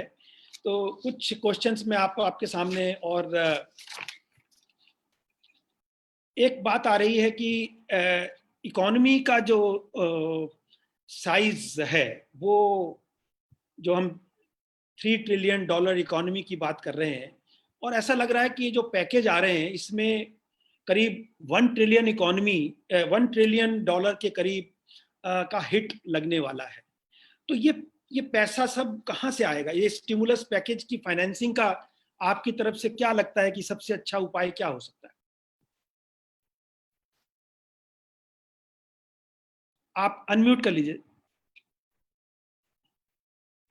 हमने समय पर लॉकडाउन को लागू किया, इसके कारण जितना नुकसान हमें हो सकता था उससे कम नुकसान होगा, और क्योंकि हमने समय गेन किया है इसके अंदर, और इस बीच में दवाइयों का भी और उसको ट्रीटमेंट का भी माध्यम निकला है, इसके कारण जो इकोनॉमी को जितना नुकसान हो सकता था उतना नहीं होगा।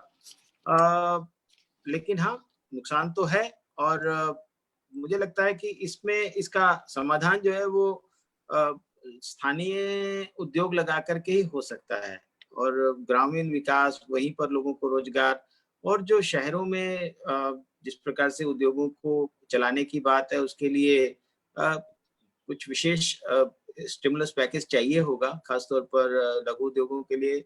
उनको इंटरेस्ट फ्री लोन्स प्रोवाइड करने के लिए हमें चाहिए। बाकी अगर सोचें कि कॉर्पोरेट सेक्टर को कोई स्टिमुलस मिलेगा तो कॉर्पोरेट सेक्टर भूल जाए, उनको स्टिमुलस को बहुत बड़ा मिलने वाला नहीं है। कॉर्पोरेट को दिया जाना चाहिए उनके रोजगार के आधार पर।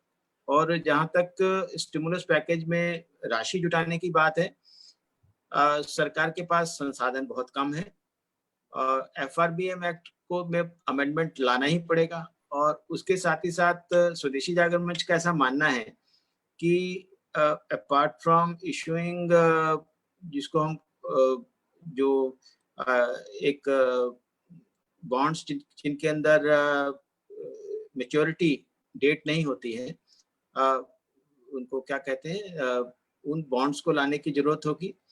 और साथ ही साथ कंसोल बॉन्ड, कंसोल बॉन्ड्स, तो कंसोल बॉन्ड्स लाने की जरूरत होगी। और साथ ही साथ हमें जो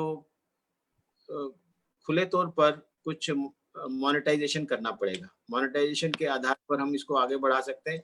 उसमें वर्तमान में जो इस समय इन्फ्लेशन की स्थिति है वो हमें इसके लिए अलाउ भी करती है कि इन्फ्लेशन कम है, इसलिए हम आसानी से मोनेटाइजेशन कर सकते हैं। और मोनेटाइजेशन एक रास्ता है और पूरी दुनिया में मोनेटाइजेशन का एक रास्ते से किया जाता है। ये हमें क्यों समझाया जाता है कि मोनेटाइजेशन नहीं कीजिए, ये हमारे समझ के परे है। विदेशों से लोन नहीं लेना चाहिए किसी भी हालत में। और हमने अच्छे समय में भी मना किया था। आपको ध्यान है कि जब फॉरेन करेंसी लोन्स लेने की बात आई थी, सॉवरेन बॉन्ड्स इशू करने की बात आई थी, स्वदेशी जागरण मंच ने उसका विरोध किया था और हम सफल भी हुए थे। तो इन तरीकों से हम संसाधन जुटा सकते हैं और मुझे नहीं लगता कि स्टिमुलस पैकेज देने में कोई बहुत बड़ी कठिनाई होगी। मॉनेटरी पॉलिसी और फिस्कल पॉलिसी दोनों को मिला करके करना पड़ेगा। ऐसा नहीं है कि केवल हम मॉनेटरी पॉलिसी के सहारे छोड़ें, हमें फिस्कल पॉलिसी भी उसके नाते भी स्टिमुलस देना होगा और उसके लिए मॉनेटाइजेशन एक अच्छा उपाय है। डॉक्टर साहब, एक और क्वेश्चन है कि आपने WHO का रोल देखा ही इस पूरे चाइनीज वायरस के चलते। इधर ये बात कही जा रही है कि ये वैक्सीन आने में करीब 18 महीने से 2 साल तक लग सकते हैं, पर इस बीच जो हमारी आयुष है, जो एक हमारी इम्यूनिटी को बहुत अच्छा बढ़ा सकती है, उसको ICMR वगैरह क्यों रोक रहे हैं उसको इतना? और क्योंकि उसमें कोई टेस्टिंग की जरूरत नहीं है। आप देखिए कि जो आयुर्वेद है, सिद्धा है, होम्योपैथी की नोसोड्स हैं, जिसमें बहुत ज्यादा समय नहीं लगता है और वो प्रूवन वो है कि वो इम्यूनिटी बढ़ाते हैं। तो उसके लिए भी कमेटी बिठाना और ये सब, इसके बारे में कुछ आप बताएं। ऐसा कि ICMR और WHO का बड़ा सघन रिश्ता है। हम देख ही रहे हैं, आप भी जानते हैं कि सौम्या स्वामीनाथन ICMR की प्रमुख थी, बाद में WHO में डिप्टी डायरेक्टर जनरल बनकर चली गई। और जब हम विरोध करते थे HPV वैक्सीन का तो ये समर्थन करती थी, हमने उसको बंद करवाया, इसकी नहीं चली। यानी WHO में जिस प्रकार से फंडिंग है उसको हम जानते हैं कि कैसे बिल गेट फाउंडेशन, गावी और तमाम प्रकार की गेट्स ऑर्गेनाइजेशंस जो है उसको फंड कर रही हैं, चाइना भी फंड कर रहा है। तो ICMR में बैठे हुए लोग ऐसा समझा जाता है कि काफी हद तक WHO के अपॉइंटीज होते हैं। तो इसलिए WHO और इनका बीच का बड़ा खास रिश्ता है। तो और हमारे देश में कई जगह पर बैठे हुए ऐसे इंस्टीट्यूशंस हैं जिनमें अंतर्राष्ट्रीय उनके साथ खास रिश्ते हैं। जैसे आपने सचिन जी की बात सुनी कि कैसे IMF और हमारे ब्यूरोक्रेट्स के बीच में सघन रिश्ते हैं। तो ऐसे सब चीजें हम देख ही रहे हैं। तो मेरा यही कहना है कि हमें इन सब से बच के रहना है और ICMR और तमाम और एक तरफ ICMR भी कर रहा है और दूसरी तरफ भारत सरकार भी कर रही है। एक धक्का उधर से मार रहे हैं। एक मुझे कहानी याद आ रही है कि किसी की टैक्सी नहीं चल पाई तो उसने कहा कि चलिए अब हम इसको 4 लोग थे, उन्होंने टैक्सी डाल रखी थी, तो उन्होंने सोचा कि टैक्सी को समुद्र में फेंक देना चाहिए। तो उन्होंने समुद्र में फेंकने के लिए गए तो क्या हुआ कि भाई ये टैक्सी समुद्र में जा ही नहीं रही, क्या बात है। तो उन्होंने कहा 2 लोग इधर से धक्का मारे, 2 लोग उधर से धक्का मारे हैं। तो हमारे देश में इसी प्रकार से हो रहा है कि कुछ काम अच्छे हो रहे हैं तो उसमें सरकार प्रयास कर रही है, लेकिन हमारे ब्यूरोक्रेट्स और इस प्रकार के संस्थान जो हैं उल्टी तरफ चल रहे हैं। लेकिन एक बात की खुशी है मुझे कि इस बार जो हमने टास्क फोर्स बनाई, उसमें WHO के व्यक्ति को बाहर कर दिया। जो हेल्थ टास्क फोर्स बनी उसमें WHO के लोगों को बाहर किया, ये एक बहुत खुशी की बात है। और इसका इशारा सचिन जी ने भी किया कि हमने उनकी बात को मानने से इनकार कर दिया। तो ऐसे हमें कुछ इस प्रकार से सख्त निर्णय लेने पड़ेंगे। जी सर, हमारे पास और भी बहुत से क्वेश्चन अखिलेश कुमार गर्ग, प्रमोद कुमार नरूला जी, सवित कुमार राव जी, ये क्वेश्चन भी हैं। तो मैंने कुछ उनमें से चुने भी हैं। मैं अपने पैनलिस्ट से पूछूंगा कि अगर उनके कोई क्वेश्चन हो तो वो डायरेक्टली अश्विनी जी से कर सकते हैं।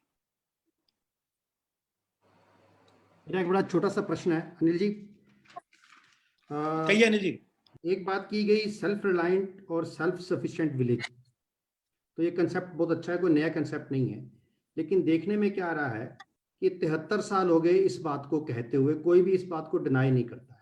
तो इन एब्सेंस ऑफ इंफ्रास्ट्रक्चर, और जो अश्विनी जी ने बात कही failure of take off of make in India, तो ये मेक इन इंडिया का फेलियर और absence of infrastructure in the villages, तो ये कैसे संभव है सेल्फ रिलायंट और सेल्फ सफिशिएंट विलेज? देखिए, इंफ्रास्ट्रक्चर में हम लगातार प्रयास कर रहे हैं और आगे बढ़ भी रहे हैं। कम है, ये बात सही है, लेकिन रूरल रोड्स अटल जी के ज़माने से बननी शुरू हुई और उसमें हम काफ़ी आगे बढ़े। जहाँ तक बिजली की बात है, आज हम बिजली के प्रोडक्शन में सरप्लस हो गए हैं। रिक्वायरमेंट जितनी है उससे ज़्यादा हमारी प्रोडक्शन है। कई जगह बिजली परचेज नहीं कर पाती हैं हमारी राज्य सरकारें, वो भी एक समस्या है। लेकिन ऐसा कुल मिलाकर के हम आगे बढ़ रहे हैं, इसमें कोई बात।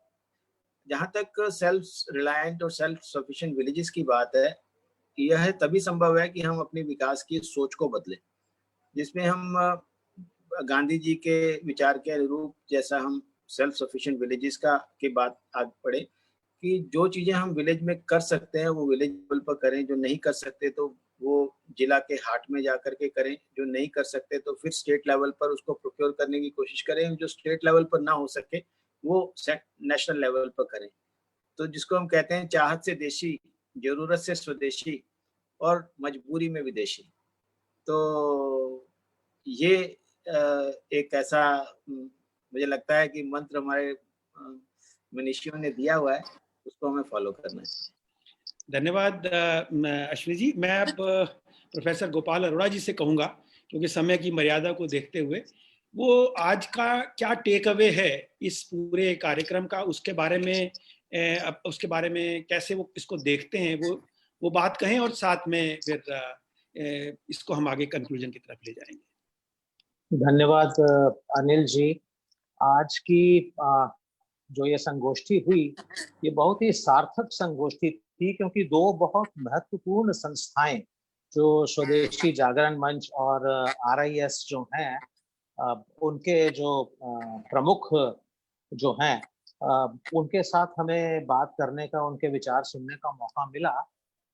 अच्छी बात यह है कि उन दोनों में हमें एक जो पॉइंट्स ऑफ कन्वर्जेंस हैं उसको समझने का जो है हमारे पास ये अपॉर्चुनिटी थी।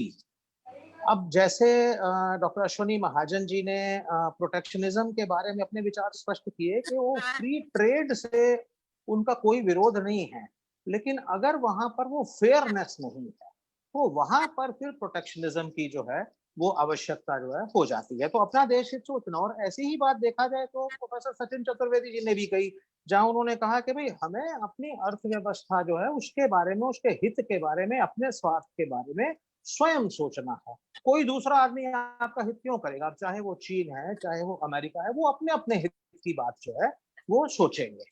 दूसरी बात जो महत्वपूर्ण मुझे इनमें दोनों में जो पॉइंट ऑफ कन्वर्जेंस लगा, जहां प्रोफेसर अश्विनी महाजन जी ने कहा कि जो ऑब्सेशन फॉर GDP जो है वो हमको उसको छोड़ना पड़ेगा। अब हम तो प्राध्यापक है तो हम समझते हैं, मैंने एक 98% वाला स्टूडेंट जो है बहुत ही अच्छा है और एक 90% वाला जो बेकार हो गया उसके सामने में, ऐसा होता नहीं है मतलब करके। तो इसलिए ये जो पैरामीटर्स हैं हमारे ग्रोथ के, इसके बारे में भी हमको मतलब एक दोबारा सोचना पड़ेगा। और ऐसी ही बात उन्होंने प्रोफेसर सचिन चतुर्वेदी जी ने जब कही, जब उन्होंने कहा कि जब हम उन्होंने माननीय दत्तोपंत ठेंगड़ी जी को रेफर करते हुए कहा कि मतलब आर्थिक चिंतन के अंदर जो है वो गैर आर्थिक चिंतन का भी अपना एक रोल है। और वहां उन्होंने बहुत अच्छी बात जो उन्होंने माननीय दीनदयाल उपाध्याय जी की बात जो एकात्म मानववाद के बारे में जो की, तो ये कुछ महत्वपूर्ण बिंदु। और मुझे लगता है कि ये जो करंट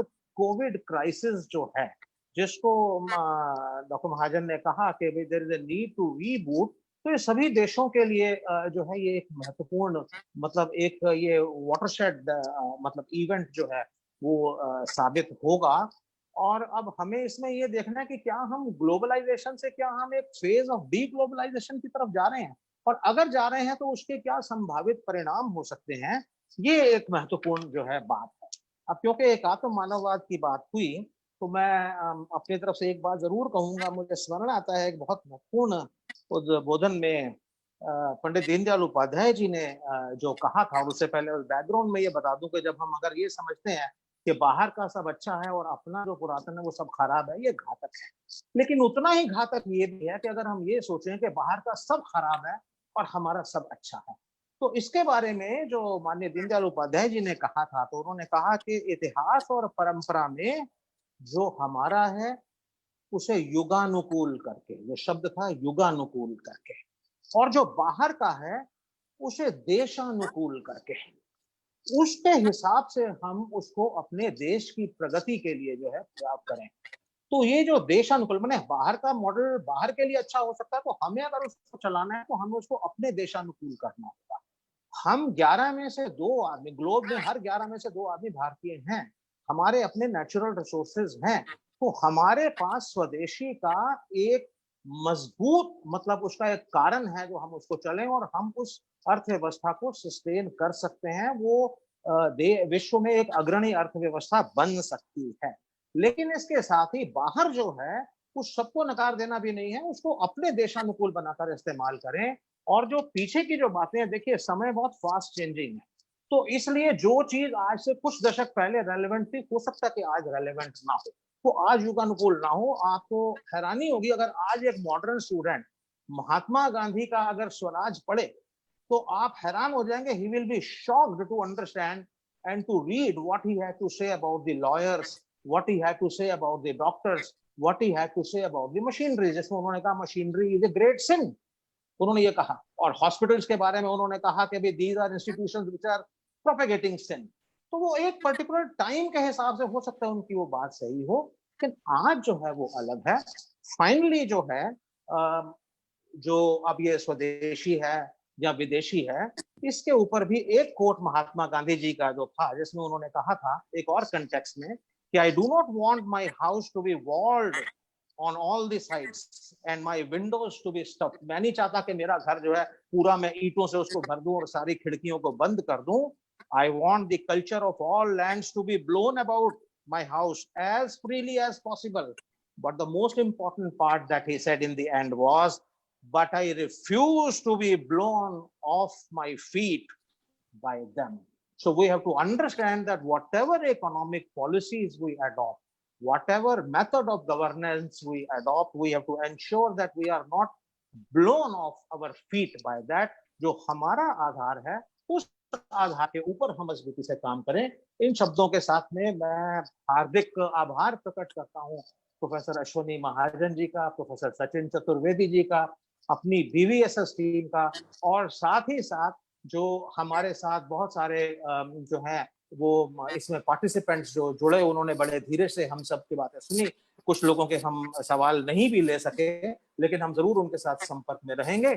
और एक बार फिर सबका धन्यवाद करते हुए इस संगोष्ठी का हम यहीं पर समापन करते हैं। धन्यवाद। धन्यवाद अश्विनी जी, धन्यवाद, नमस्कार।